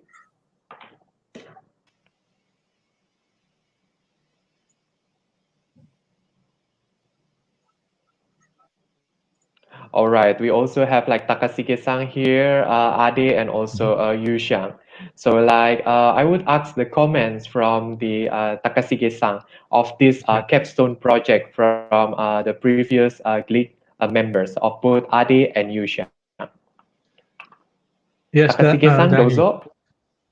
Yeah, I really enjoyed the listening to your great presentations. So both of you, Ade, Yuxian, you made a great presentation. I'm pretty much impressed and was so happy that the James Glick graduates are working so hard and pursuing their dreams to come true. It's getting closer, so I really want to, applaud your efforts. So just a few words. I was impressed by Ade's presentation. So your project, you found out the great, big unmet needs, big market of youthpreneurs. So you found out this word, and you connected this big word with the very easy to use mobile platform. It's brilliant. So probably this is the educational platform now, but a way forward, later you may evolve this into the real platform for startup, support. So startup needs a lot of support for like financing or the business planning or the legal, so many things. So there might be some other chances, but I agree that you're doing really good job. And thank you, Yushan. So you found out the big pain points of psychological well-being. That's really important. Yes, it's true. The we technology providers are also looking at emotions. Emotion or empathy are very important areas to see. So, for example, we are also developing the technology to sense human emotions and interact with the people.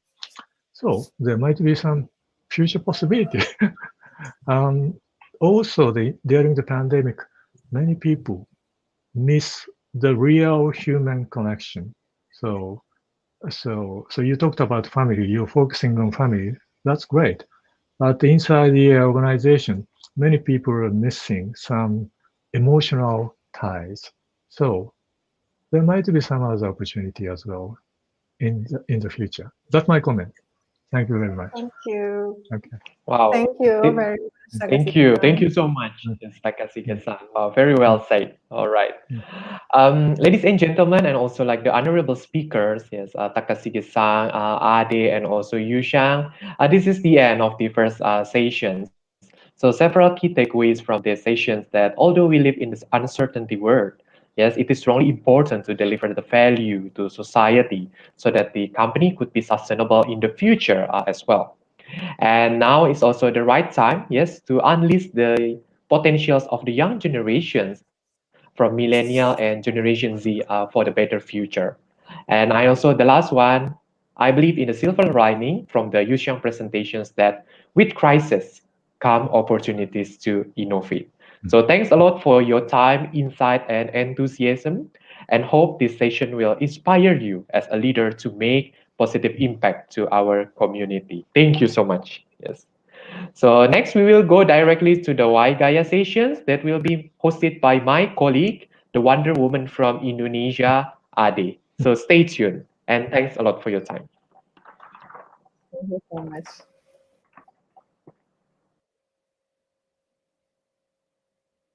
Okay, hi guys. Hello everyone. Now, thank you, Daniel, for hosting the opening and also for hosting my session. And now we are moving to our next session, Startup Waigaya. So maybe you guys are wondering what is Waigaya? Because a lot of questions like, what is Startup Waigaya? What is Startup Waigaya? So during our scholarship journey in GLIC, we are introduced to this concept of Waigaya. So Waigaya means brainstorming, or maybe we can commonly call it that discussion or brainstorming together with your team. So in here, in this Startup Waigaya session, our first subject is the global startup ecosystem.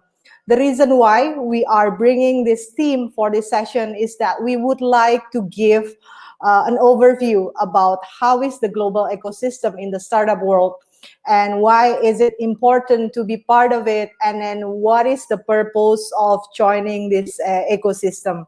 So in this session, we have two marvelous speakers.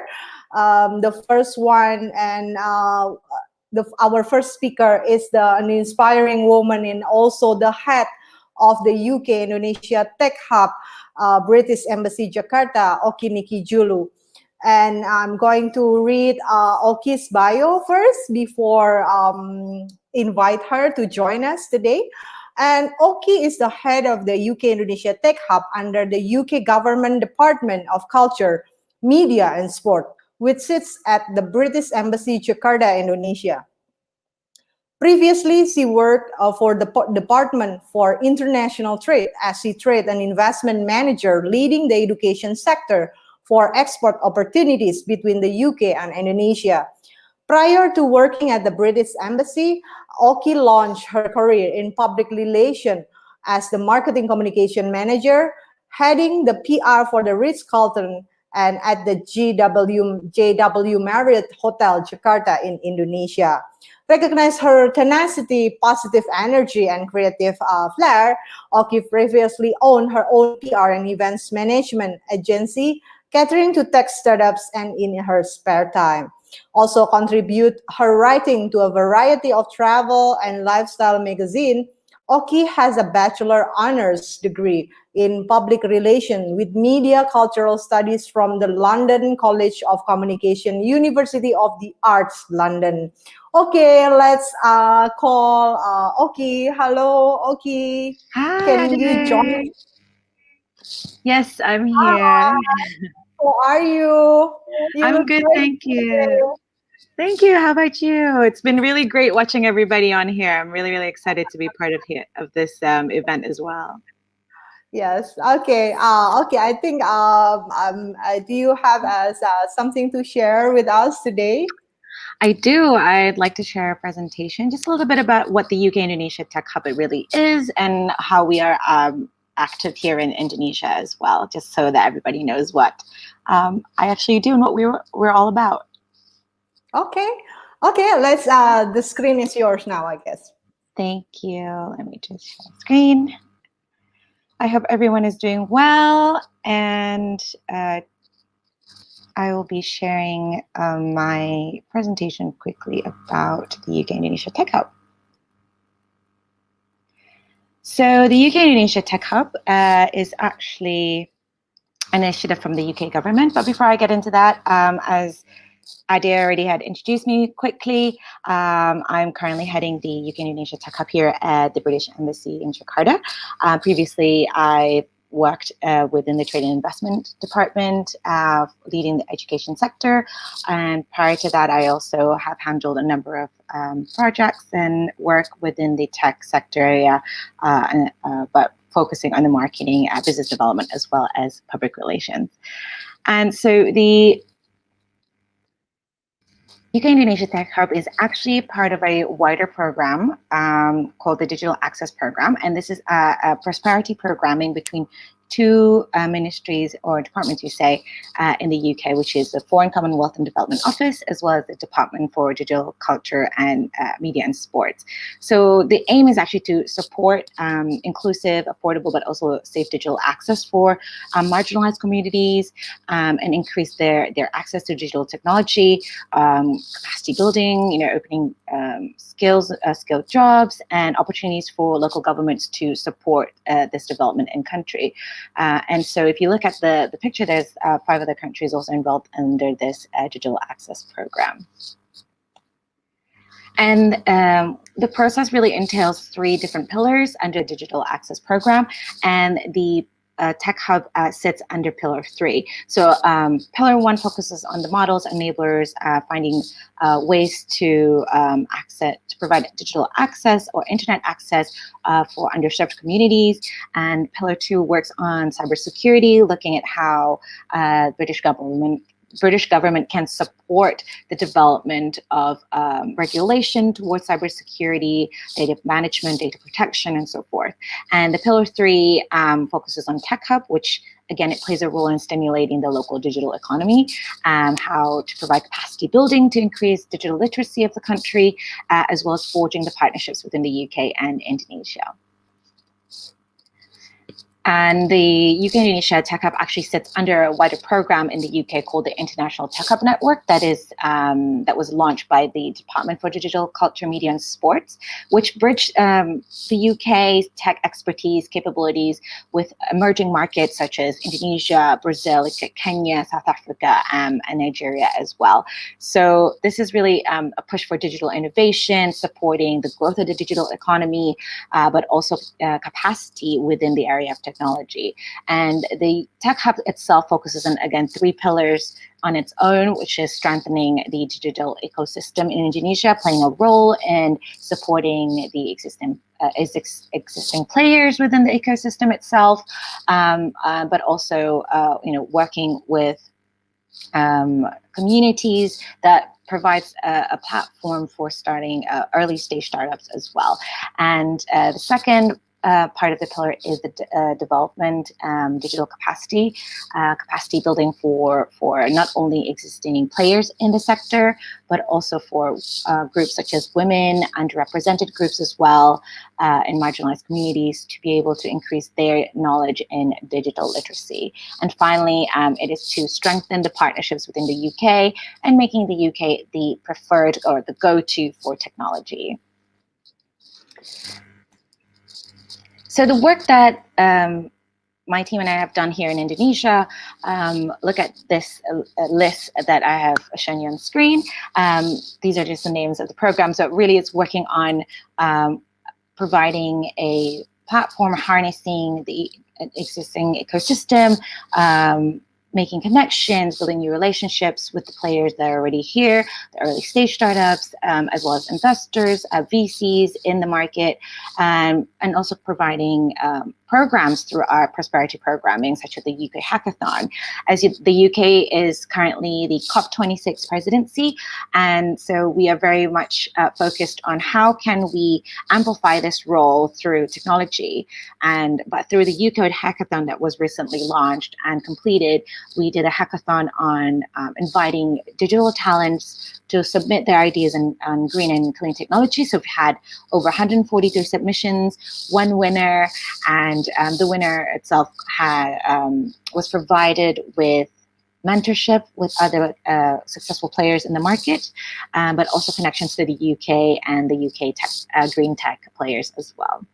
Other programs such as Tech to Empower really focuses on our work with underrepresented groups such as people with disabilities, and how can they be digitally ready through this pandemic, but also post-pandemic, because they were the hardest to get hit or impacted soon as COVID hit the market here in Indonesia. Many were made redundant through their existing jobs, and many had lack access or education for knowledge or skill building within the area of technology. Her Future is another program that we worked on as part of the crisis, kind of crisis impact, in a way that we provided capacity building for women in marginalized communities, specifically marginalized districts. These are female business owners of traditional businesses such as food artisans, arts and crafts as well, in 6 marginalized districts. And we worked with the Ministry of Women Empowerment and Child Protection, as well as a nonprofit organization called Duanyam, who ran the program itself on capacity building for these women. Another one that we focused on, and also pioneering kind of talent from the UK, is cybersecurity. It was important that as now the Indonesian market, the users are growing, and they're getting younger. So we created a cybersecurity awareness campaign that targeted 15 to 25-year-olds who are very much active smartphone users, and as well as young professionals, and also they are online sellers. They're very, very much active on transactions, selling on through various social media channels or even marketplace. And another one was to emphasize on how important it is to focus on women entrepreneurs. Is a global program that we work with Future Females, which is Future Females Business School, selected 50 of these business owners who are tech-based or tech-enabled businesses to grow and hopefully expand their business outside of Indonesia as well. And the final one that is currently ongoing is financial inclusion. There are large numbers of marginalized women who have not been able to gain access to capital for their businesses, as well as understand the importance of cyber hygiene in order to conduct their businesses digitally as well. So Tech to Empower is one of the programs that we worked on, again, with people with disabilities, as a way to work as a moving forward on the program through the crisis in terms of the pandemic, and how can we provide them with training, leadership, confidence. And throughout this program, we had 100 people with disabilities who were very much successful in completing their courses, committing to their courses, as well in their training. And top 10 of the beneficiaries actually received internships, which ended up working as full-time jobs with a number of tech companies here in Indonesia as well. And with the Her Future program, not only did we went over the 100 target of 100 women, we went about 158 women that we targeted in various districts, and actually published a handbook for future SMEs, female-owned businesses, especially micro and ultra-micro businesses, to be able to get online and be confident to digitally sell their businesses as well. The future of the UK Tech Hub and why we're here, it's again to harness and support the growing digital ecosystem in Indonesia, birth new tech startups through the programs that we're doing, increase digital literacy in order for any future collaborations with foreign technology coming in. Obviously, we have to educate the market itself to be able to understand how to use this technology, to create that demand as well. But of course, working with women and underrepresented groups to better their livelihood, creating positive impact through all of our programs, providing opportunities for funding, opening doors to potential investors here in the UK, or vice versa in Indonesia. But one of the areas that we also focus on is inclusion. It is creating that greater diversity and inclusion within the area of tech. Because as you know, more and more women are now working within tech, but it's still very, very small compared to the amount of men currently working in the tech sector. And of course, it is to scale and grow small, medium enterprises, startups, and break them into global markets. And finally, to continue to strengthen the UK and Indonesia partnerships, making the UK the preferred to and the go-to for technology, as we know that within this region, the UK is still not the most preferred, and we still have not gained that acknowledgement yet because of the neighboring countries that have become pretty much close competitors. So through this program, we hope to develop more of this presence in market as well. And that's all. Thank you. If you have any questions, please do ask us, the panel, and myself on the chat box as well. Thank you, Ade.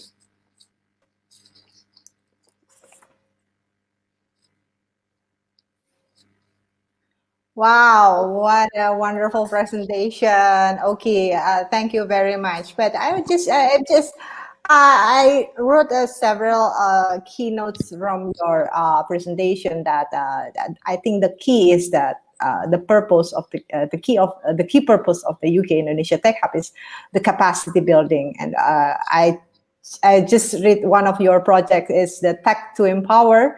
It's very inspiring project, I guess. And I think before I go, I go to the next speaker. I have one question for you. The question is why? Why the UK government support Indonesia's startup ecosystem? Because as I mentioned earlier as well, the UK has been, the hub for technology. And if you look at the rankings of the UK and London, for example, the ecosystem itself is ranked number 2 alongside New York after Silicon Valley. So the UK has become a global leader, and that by being like the largest digital technology sector in the world, Indonesia coming out as an emerging market, but also is kind of a destination not only for investors, but also startups kind of launching in the market. The UK is wants to come into the market as well and support that development. There are technologies within the emerging market that maybe are still not fully developed, and where the UK is pioneering. If we look at health technology, education technology, now there's like the demand in agri-tech. Indonesia being one of the largest archipelagic nation with rich in resources, there is that opportunity to develop more and provide technology and innovation into the market. And so with as well, with concerns over data protection, data management, and cybersecurity, as the country becomes more technology dependent, especially during this pandemic, we need to keep that awareness in the market as well. That the government needs to be aware, needs to be able to navigate or mitigate situations as such. So it's not only the technology side itself, but it's a package. It's almost like here's the knowledge of what the UK can provide and support Indonesia's development, getting richer in terms of knowledge, but also just an ecosystem for the technology sector itself. So yeah. Well, I hope that the UK continues to a lot of amazing things in the future. Well, there's a lot of questions coming in, and also I have a lot of questions as well, but we'll get to that later. And thank you, Oki. I will call you again after next session. So I will moving to our next speaker. He's also my mentor, and I think thank you in advance for Nick. Nick is now in Seattle, United States, and it's I think it's almost midnight now there, but he's there. He's here now, actually. Okay, I will. Before I call Nick, I will read Nick's bio first. Okay. Nick Hughes is a successful American entrepreneur with business achievement in e-commerce, social media, digital payments, and technology startup. He excels at interpersonal leadership, communication, business, and product development. Nick currently holds the position of founder and also CEO of the global entrepreneur platform Founders Life. And in addition to creating Founders Life, Nick stays busy as an advisor to numerous startups and occasionally takes position in sales or business development roles if needed. He also co-founded Calling It, a fun fan engagement and prediction app for sports fan. Wow, that's interesting. I'm curious. And also, previously, he founded the mobile payment startup Seconds, as well as helping start CoinMe, a company built around expanding Bitcoin and digital transactions into the physical realm with via Bitcoin ATMs, and a sought-after advisor, entrepreneurial speaker, and writer with guest appearances on popular technology and media outlets. Nick enjoys helping others discover their unique entrepreneurial path. Wow. Okay, let's call Nick. Nick, hello, Nick. Are you there? Can you join me here? Hello, how are you? Hi, Nick. I'm good. How are you? What time is it there? Yeah, it's later in the evening. It's not midnight yet, but it's almost 10 p.m. and hey, it's Friday night though, so you know I would be somewhere out in the city maybe, but it's nice to be here with you all, and I'm always excited to chat about entrepreneurship. Yeah. Okay, Nick, I read your bio, and I think like you are all over the industry, I guess. And well, actually, I'm curious to know what is actually your passion. My passion, it's hard to sum that up in one word, but I think it's really pursuing the possibility, right? Helping people find their path and help them pursue possibilities around innovation or creating their own business of that nature. And I just think that people need to believe in themselves. And when they believe in themselves, they then have a possibility to create something that can benefit not only their life, but the world. And that's my passion. Wow. Okay. Yeah. I think I'm doing the right thing by inviting you here, and also thank you for doing this. And I think, do you have something to share with us today? Yes. So I've got a video that will play real quick, and then I've got slides that I'll walk through real quick. So let's go ahead and play that video. Just go ahead and click it. I think that'll pop it on the screen, and then I'll be back and I'll share I'll walk through a couple slides. Okay.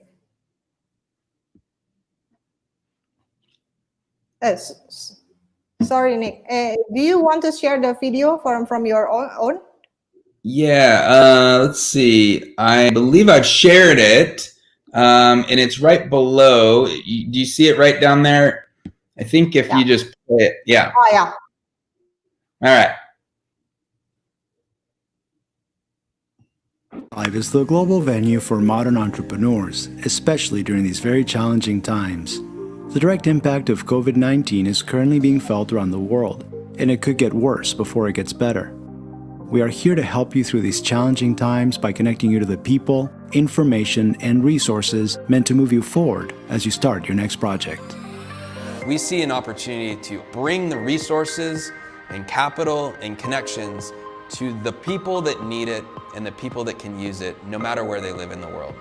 My honest opinion is, no matter what the economic climate is in the world, Founders Live can be important. In the good times, when it's booming, we're here to help grow companies and have them access capital that's flowing around the world and really be a fun, great event and global platform that powers entrepreneurship. In the tough times, we actually think we can be the answer, given the fact that if people are actually getting laid off and unemployment starts rising, well, the choice to start their own business is front and center, and Founders Live is right there to help them grow. I believe the secret sauce of Founders Live lies in the combination of these three words: inspiration, education, and entertainment. Inspiration is rooted in the energy and the passion that every single attendee has. The education is the information that we're bringing to people that they otherwise couldn't find. Founders Live Online helps solve entrepreneurs' daily challenges. If you have a question that you're just wondering, like, I don't know what to do here, you simply need to just type it into Founders Live and someone else will answer it right there for you. And the entertainment is the fun. We believe business should be fun, we believe it should be casual, and we believe it should be inspirational. Founders Live is the perfect place for you to connect with other entrepreneurs and to be inspired.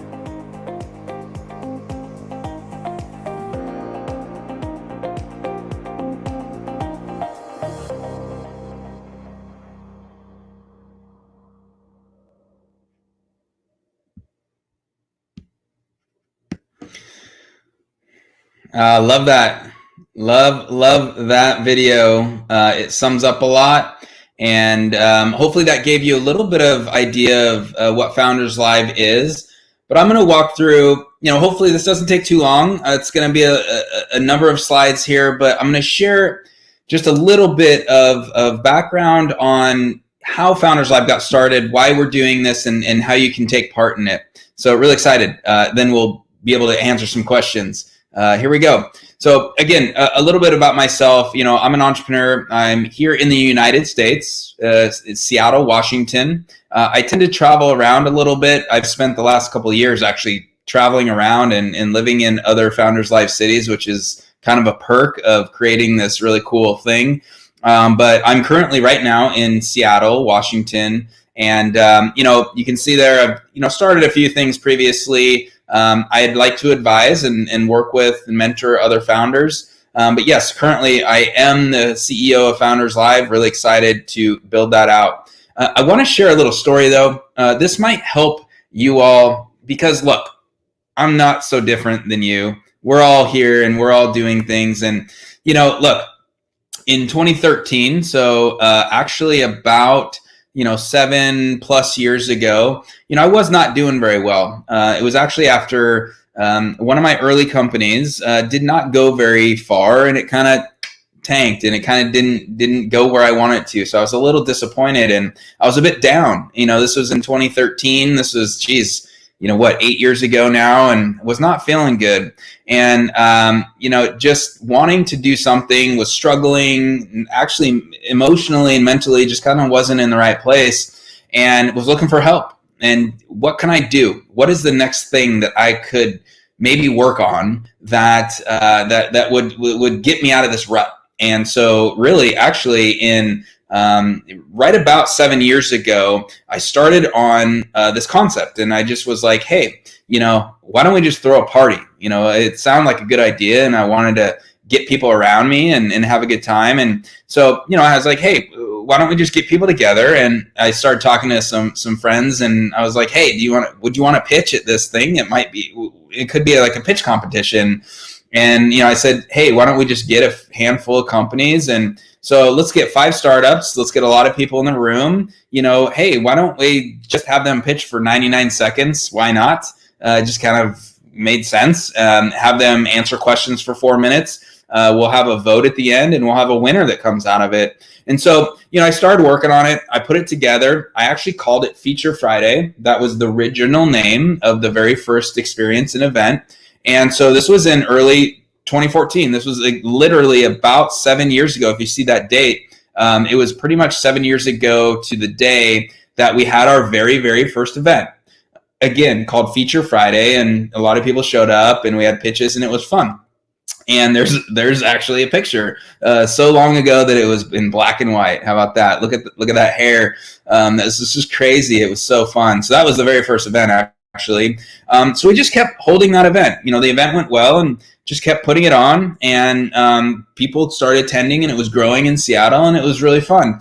And so, I kind of felt like I was happier, and I kind of figured out something, right? So, a few years later, what happened was people heard about what we were doing in Seattle, and they were asking me like, hey, could we do that in our city? Could we do that? And so, yes, that was the plan. So I got to work. I figured out that there was a need and a want in other areas of the world. I started to also talk to other entrepreneurs, which I'll talk about a little later, but started to figure out some things that this could scale, and there was a need in the world. And so called it Founders Live, started the company, and, we started to get more serious and actually more of a brand and an experience, and the crowd grew, and it just started to feel more I don't know, it just felt good, right? And so in late 2016, we actually started to grow around the world, and these things started to pop up all over the place. So, Phoenix, Arizona, we started to launch in all these cities. Boston, so that's like the team in Boston. That was in 2019. Minneapolis, Minnesota. And so it started to spread around the United States and then actually across the world. And it was a really, really amazing thing to see what I started in Seattle just to meet some needs around entrepreneurship, to really start spreading on other continents, other parts of the world. That's me actually when I traveled into Africa, into Zimbabwe, which was way, way cool. But yes, of course, now in Indonesia. So our very first event, we launched Manado a couple weeks ago, and you're going to hear now this is taken off into Indonesia. We're really, really excited. And so it's been so amazing and cool. So, with Founders Live, we're really about, we're powering the pulse of entrepreneurship all over the world. Really what I found was there's talent everywhere. Look, you might be sitting in Indonesia, you might be sitting in Singapore, I don't know, somewhere in not the country I'm in, but there's talent everywhere. The problem is the resources aren't necessary there, or the opportunities might not be as abundant as in other parts of the world. And we do not like that. We are solving that problem, connecting you to the people that are doing things around the world, accessing the information and know-how, access to resources and funding, and also exposure so your message can reach a global audience. So we're doing that through our platform that involves all these things. It's kind of chaotic, honestly. There's a lot going on, but you can see that's just not even all of it, but a lot of great things with events and information. So we have a social network, we have a platform online, we have these events that happen all over the world. So that we really like to call us the homepage of the modern entrepreneur. You can see so much cool stuff on Founders Live. It's continuing to grow. There's actually some changes that we're making over the next few months that are really, really going to be cool. And then our events. Like I said, I already walked through them, but hundreds of people and guests. These are now live streamed. Five companies, they're founders that pitch. It's a 99-second pitch competition, so you got to be short and brief. There's 4 minutes of questions that you can answer from the audience. And then at the end, people vote on a winner, and it's really, really cool. So we are really becoming the industry-defining brand around entrepreneurship. We have these core values. So you see on the right side there, our core values are tremendously important to me and to everyone involved. And, you can hear about them later, but, these are the things that really are important and why it's spreading around the world. It's really about entrepreneurial equality. It doesn't matter what you look like. It doesn't matter where you're born. It doesn't matter what language you speak. You deserve entrepreneurial success, and we are here to help you achieve that. So this is just a little bit of a view of where we're at, and I like to do this where it's like, yep, started in Seattle, my hometown, and, we're now in about 65 cities around the world. That number continues to grow, about 25, 26 countries. We reach probably actually about 40,000 people around the world, and that's going to massively grow as well. And you'll see over there in the APAC, Indonesia area, we're really starting to spread out. One thing I want to touch on, and that's really exciting, is because of this virtual experience, it is live streamed and virtual. We've now created Founders Live Primetime, which is essentially our global competition. And we've broken it up into these specific regions of the world. And this is really a celebration of entrepreneurship. So there's entertainment, there's a pitch competition, and connecting and networking, and literally on a continent level and basis. So what we've done is we've rolled out our Primetime app that the winners from all of our city level events go into this area. And then people, so if you look on the right side of the screen, people can watch these videos. You can do this right now at primetime.founderslive.com, and you can vote for that startup. What we do is we take the rankings of those, and we are looking for the top 5 in each region to showcase the top 25 around the world. That will happen at the end of the year. So Founders Live Primetime now becomes this global experience and this global competition of the top 25 startups from around the world. And these will happen at the end of the year. You can see October and November are our competition. So we're really excited about that. So we reach about 40,000 people globally, again, 65 cities. We think we can end the year, 150. That might be, I don't know if that's high or low right now, depending on what our outlook is, but hopefully we end the year around 75 plus cities launched and running, and 25 monthly events.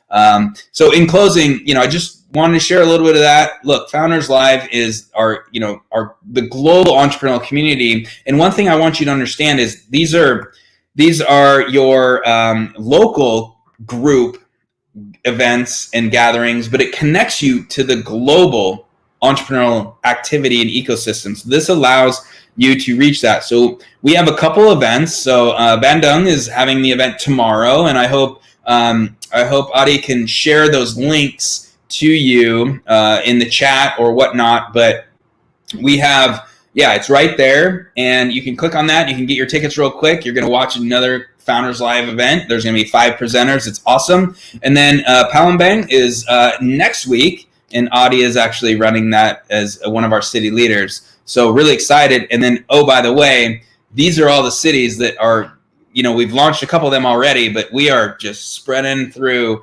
Indonesia. And these are the Founders Live events that are happening over the course of the year, if not more. And so excited about all of it. Just happy to be here. And, this is what Founders Live is about, is helping people, really discover their passion and get the connections, the capital, the exposure to really grow on a global stage. So thank you all. Hey, here we are, and definitely excited to take some questions. Yeah, thank you.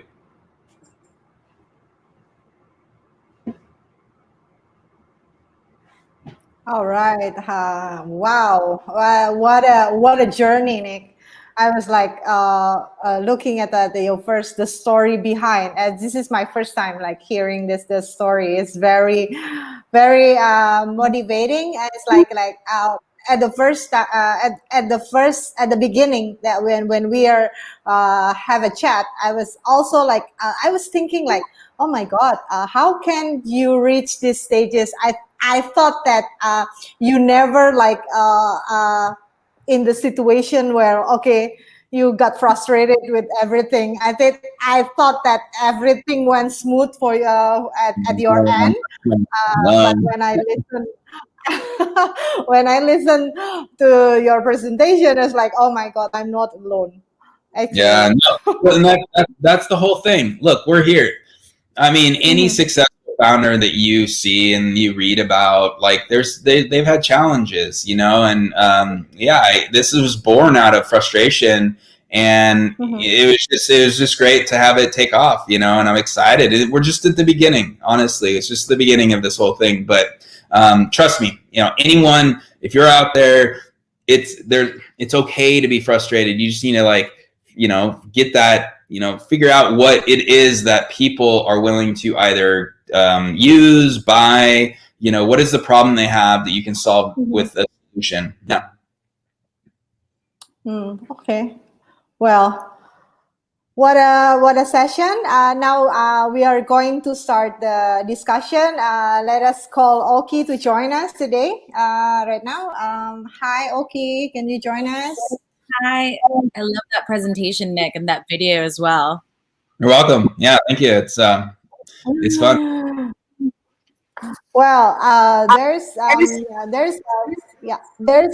several questions coming in, and also but before that, I want to ask to both of you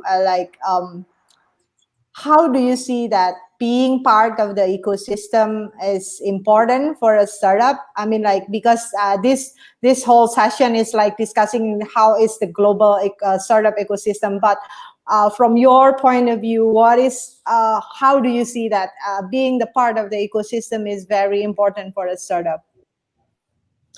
Okay, go first. Ladies first. Okay. Thank you. So I think personal view as well as previously being an entrepreneur, I think developing a startup or a business and growing it is one thing, but being sustainable is also a different level of understanding, right? But being part of an ecosystem itself is essential, especially not only the sense of belonging that you have and being around the same energy and the same people that are, as inspired, aspiring, and motivating as you are in creating your business, but it's also going to help you and to expand your network, allows you to create opportunities, apart from just expanding your wings, but it's also about knowledge sharing, and innovation is continuously evolving, and by being in an ecosystem and having these sharing sessions and meetups like Founders Live, for example, you're able to learn from people, whether they're in the same sector that you're in technology, or just understanding how can you do your business better. It's always good to not be the smartest one in the room. And I always believe that, there's never going to be an end line to learning something new. So I think that's the most simplest way if I say why it is important to be part of an ecosystem, especially if you're a startup or a business. Yeah, that is perfect answer. And I would just add to that I know, I'm in a unique position. I understand that, but anyone in Founders Live as a member, obviously you can watch and kind of go into the other events. That's kind of the silver lining of the pandemic, is that we really flipped into this virtual experience. And so, you being in Indonesia, you can, and I know you all watch some of the other events around the world, and vice versa. And so what I have been able to do is it has tremendously opened my eyes to like I just showed you on the presentation. I mean, I traveled. I was in Zimbabwe for a month, and I met our city leaders there and went to a Founders Live event in Harare, Zimbabwe. I did that in Buenos Aires, Argentina. I was in London and many other cities around the world, and to be able to actually physically be there, but even just virtually meet people, it tremendously opens your eyes in the way that you do business, and understanding that there's different ways to approach things, there's different markets, and it can only benefit you. So I would just encourage people, it's not just joining Founders Live, but just being a part of the global ecosystem will only open your eyes and your view of what's possible, not only like to bring something to market that other countries, maybe cities, are struggling in areas that you can serve them. Now the reason I'm talking and on this right now, Adi, is because we expanded to Indonesia, so it's a good example of like why you should encourage doing international business. So yeah, I don't know, it's just like everything about it is very, very beneficial. So I would encourage people to really, really look at how to reach out and get out of your comfort zone and talk to people from a different country and maybe a different language. It helps. Yeah, well, thank you for the answer. And but I'm just curious to know, what is your biggest challenge, Nick, on building this? This ecosystem, right? I mean, you show out to us that you are started in Seattle, and then it's like offline, and then you are expanding now like 65 countries, if I'm not mistaken. And then what is your biggest challenge when you're expanding this network? Well, biggest challenge, there's many things obviously, but I think the biggest one, and this is just a message to all founders, is that you at some point can start to see that you could do like 20 or 50 things. I mean, you literally are like, oh, we could do that, we could do this, we could do this. And I think the challenge is actually understanding what order and actually how do you expand and build appropriately. And honestly, it's a linear thing. It's literally like, okay, what are we going to do this quarter, and what do we do next quarter, and what do we actually push to like 2022, which is hard to actually. It's really hard to say, oh, we are going to do that next year. And so I think that's the biggest challenge, is actually narrowly focusing, trying to focus on the things that we need to do right now versus what we could do and probably what's going to happen. We need to put that to next year. That's really hard, actually. I see. What about you, Oki? What is what is your biggest challenge when in the UK, Indonesia Tech Hub, you have a lot of projects, right, happening, right? What is the biggest challenge with when have to introduce that program or projects to Indonesia? I think being in the emerging market like Indonesia, which is so rich in just innovation and ideas, and everyone's sort of open and warm to new knowledge and learning and developing themselves. We're very lucky to be able to do like pilot projects here in Indonesia, because one of the challenges I would say is actually doing specific programs that caters to, let's say, capacity building, but it also caters to providing, positive social impacts for perhaps groups of women and underrepresented groups, but also that affects the overall ecosystem or the growth of the digital economy in Indonesia.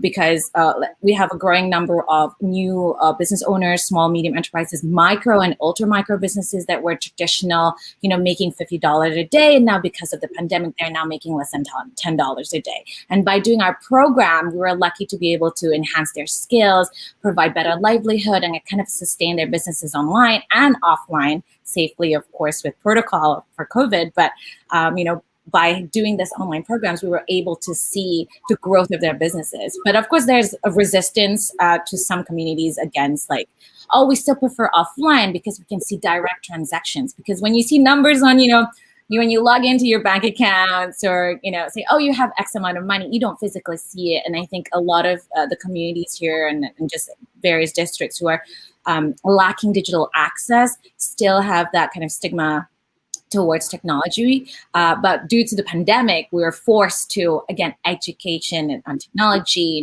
agriculture tech, like getting farmers' products to table, supermarkets through technology has helped their businesses. And slowly we can create those impacts and change their behaviors towards innovation and technology, and hopefully, grow the ecosystem, the economy itself in the future.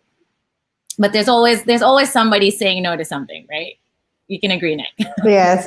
Yes. Yeah. That's all. But related to that, related to the answer, it leads to my next questions.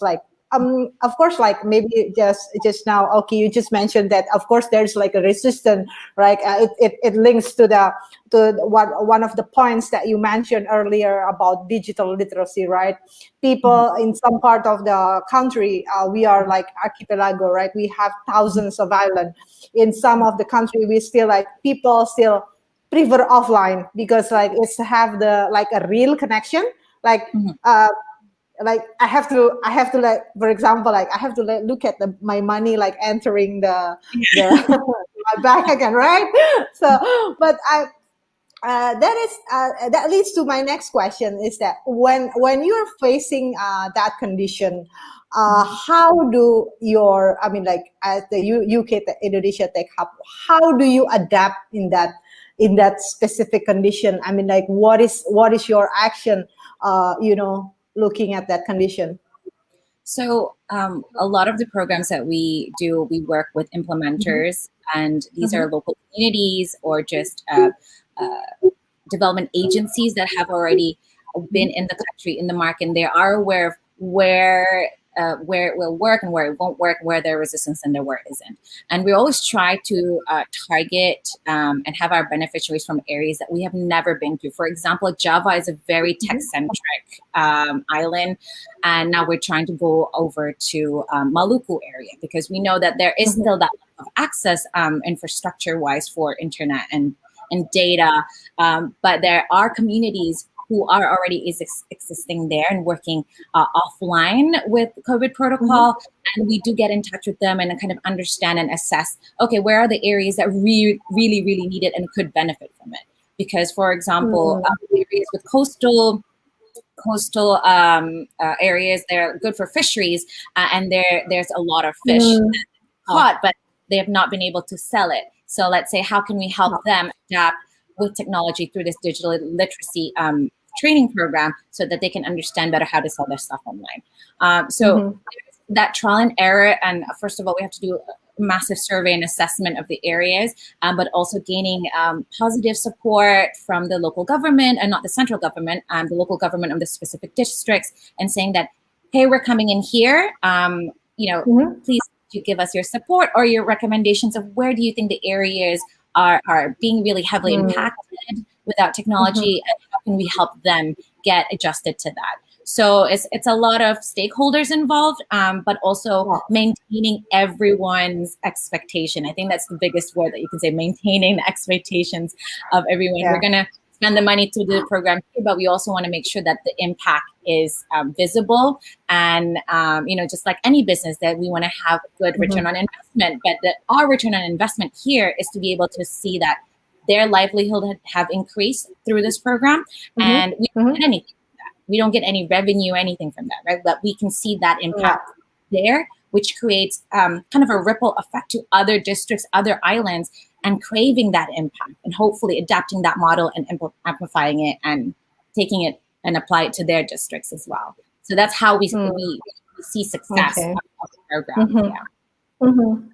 Okay. What about you, Nick? I mean, like when you are introducing Founders Life, when you go to Africa, it might be a little different with when you introduce Founders Life to Asia, for example, like Indonesia, right? What is your strategy? I mean, like, how do you adapt in each culture, on each country, and how do you manage that?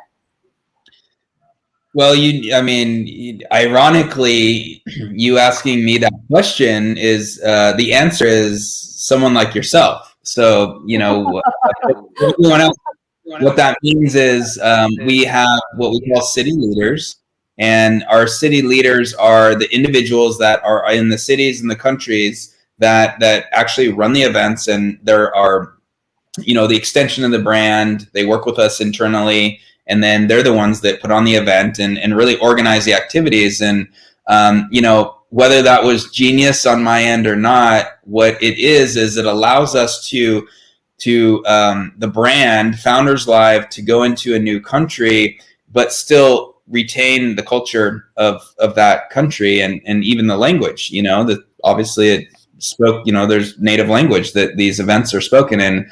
So, here's the thing is entrepreneurship is a human thing, and, it's in our DNA, creativity, innovation, creating wealth, and all these things are literally human things. It's not an American thing.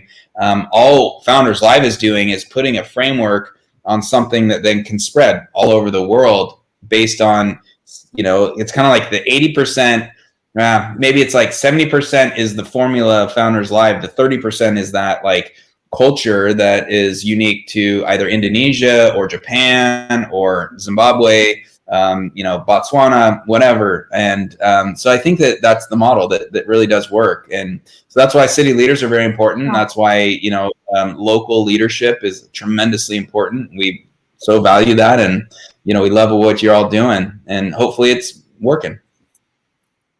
Okay, there's the questions coming in that how to be the city leader for their country. Yeah, so real quick, the short answer is ask someone that's organizing an event right now in Indonesia. They will know at least to point towards me or whatever, but expand.founderslive.com is actually our form. It leads you right to a form that you can fill out that what's your name, what city would you like to expand and open, and it just submits it right to us. And so it allows it. So it's just the word expand.founderslive.com. You fill that out and we're going to get in touch with you. Yeah. Okay. Before my last questions, this questions coming in for Oki. Okay, there is a questions. I'm going to pull that up now. There is a question from Jeffrey T. Delosa. The Philippines is not yet part of the network under the UK initiative. How can this be enabled in the Philippines?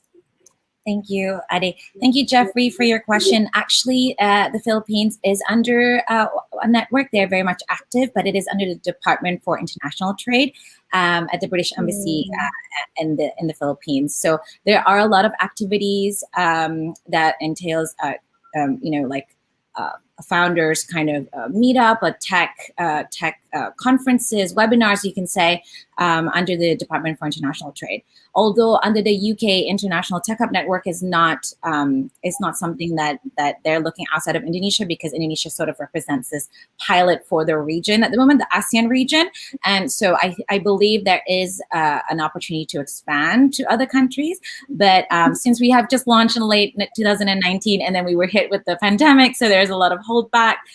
So we hope that the next few years will help push that through. But yeah, please do keep a lookout for the British Embassy or Consulate in Manila. They do have activities for the tech sector between the UK and the Philippines. Okay, thank you for the answer. Okay. For one last question for you guys. What is your hope in the future? I mean, like hope for the future regarding this global ecosystem. I mean, like how do you see it in the long run? You want to go first, Nick?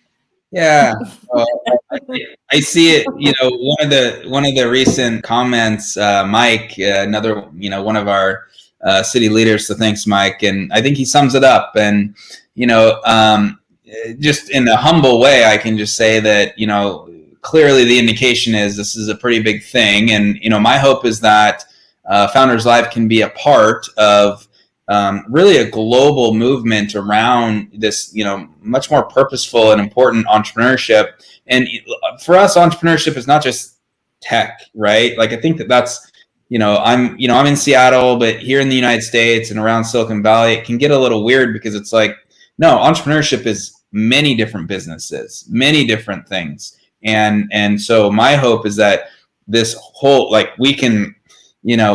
so they say that there's roughly about 500 million entrepreneurs around the world. And if there's roughly 8 billion people on the planet, I believe that there's a billion more people that can and should be entrepreneurs that just don't have the belief or the resources or the connections to do that. So that's our goal, is to really help that many people become part of the global economy and ecosystem. And, I think we can do that. Yeah. Okay, what about you? Okay. I would second Nick as well here. And also, I was just looking at the comments when you mentioned that, saying that how, hopefully this program, the UK-Indonesia Tech Hub, will help not only strengthen the UK-Indonesia partnership in the sense of the tech sector, but also the wider Asia Pacific as well. And hopefully through this program, we not only be part of this growing digital ecosystem in Indonesia, and also creating high-skilled jobs through our programs, where they're more digitally literate, but also changing, having this mindset for investors and future businesses where one would invest with sustainable finance, having that, redefining what it means to have a return on investment on businesses, where it becomes a practice and investing with a return on whether that's environmental or social impacts in mind, and having more kind of innovation that is beyond just the typical demands of technology usage, and looking at how it could impact our future challenges with climate change, for example. So that's something that we definitely would like to support and be part of the wider digital ecosystem. And surely hoping that the UK would come in and support that in any way possible. All right. Well, I think this session is a wonderful session, and if I may sum up a few points that I would like to highlight for this session, is that there's the one thing that you guys mentioned, that there's always a silver lining of this pandemic, is that it turns out that the pandemic doesn't stop us. It's you can grow, you're expanding your network ecosystem, even as do it virtually, like what Nick said, that you expanding faster and reaching maybe a larger ecosystem, right? And also the importance of joining the global ecosystem is that not only to capacity building, but also the to sustainability, to create an expanding knowledge, to create and expanding knowledge, and also the knowledge sharings, open the possibilities, and also to the sustainability and grow, of course, grow networks. Well, ladies and gentlemen, everybody who are watching this right now or watching us right now, thank you very much for watching. Nick and Oki, thank you very much for your time. I know you both are very busy, and I really appreciate of doing this. I hope we can collaborate again in the future. Yes. And of course, okay, thank you, Nick. Thank you, Everybody. Thank you Bye. for bye-bye. Okay, thank you. Bye-bye.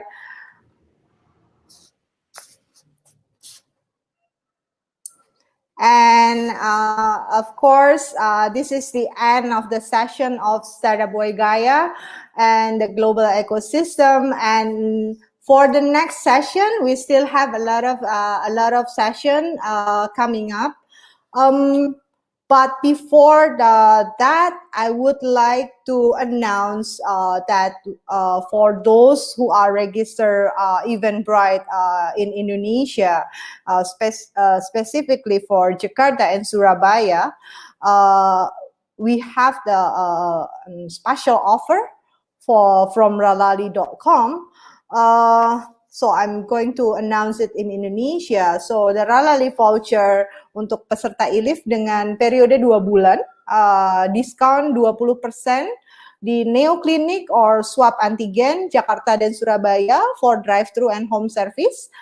Dan diskon 80.000 untuk Neo Clinic swab PCR untuk Jakarta dan Surabaya for drive-thru and home service.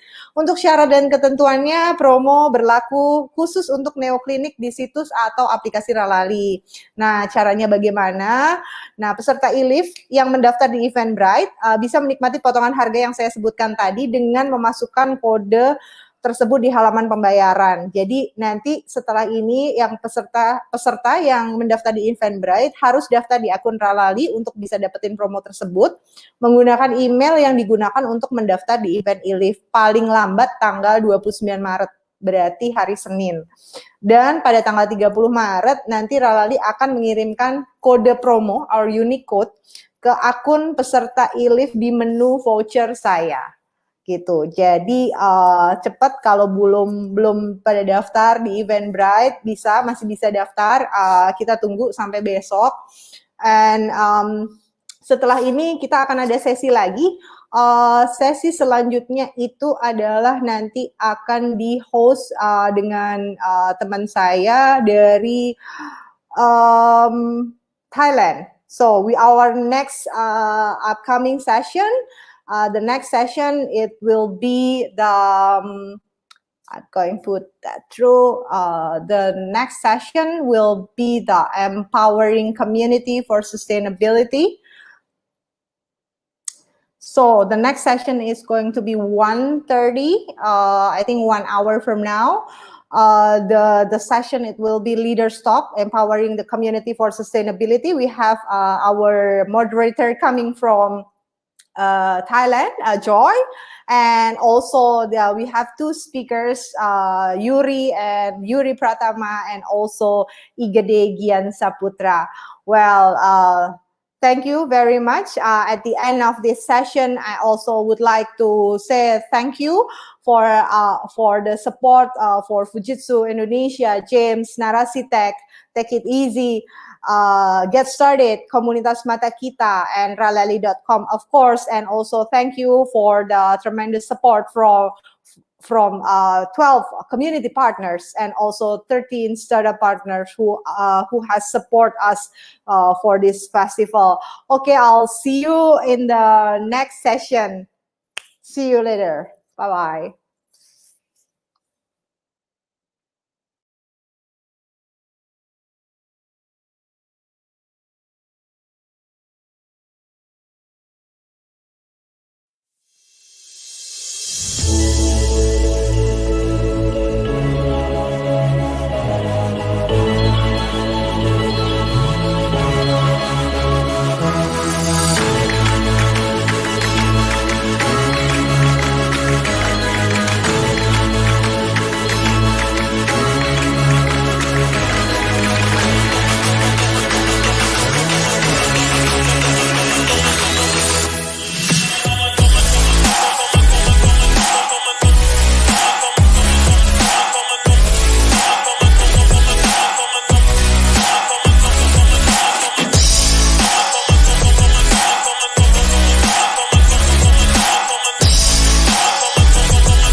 Mau nyetok barang dagangan, semua ada dalam jangkauan.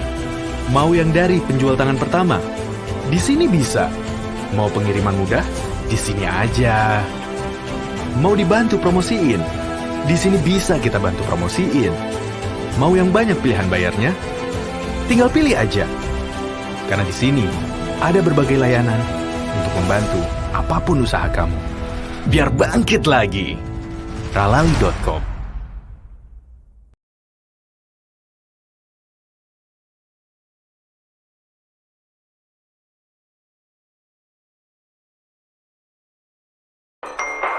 Screen time gue bisa sampai 7 jam sehari, biar tahu banyak hal.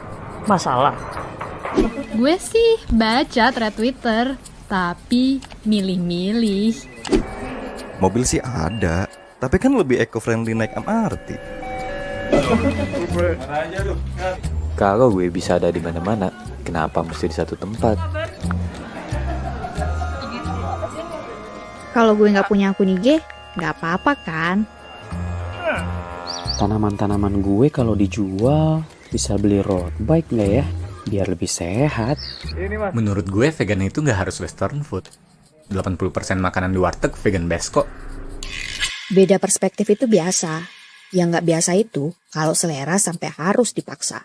Kalau bisa ketemu sama hal baru, sekaligus paham sama yang udah ada, kan asik tuh.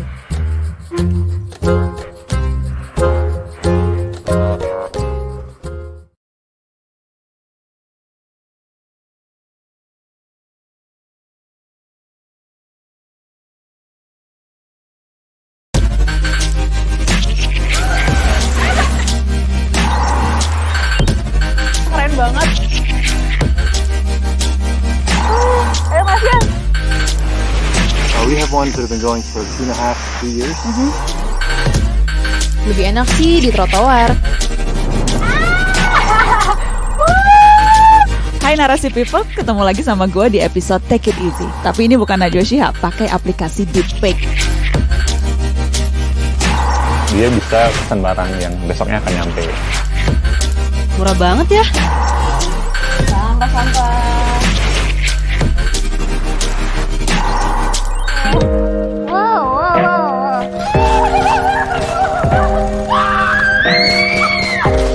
Saya terjebak di gadget Anda. Tolong. Bercanda kok, saya senang ada di sini. Ih, jayus banget dia.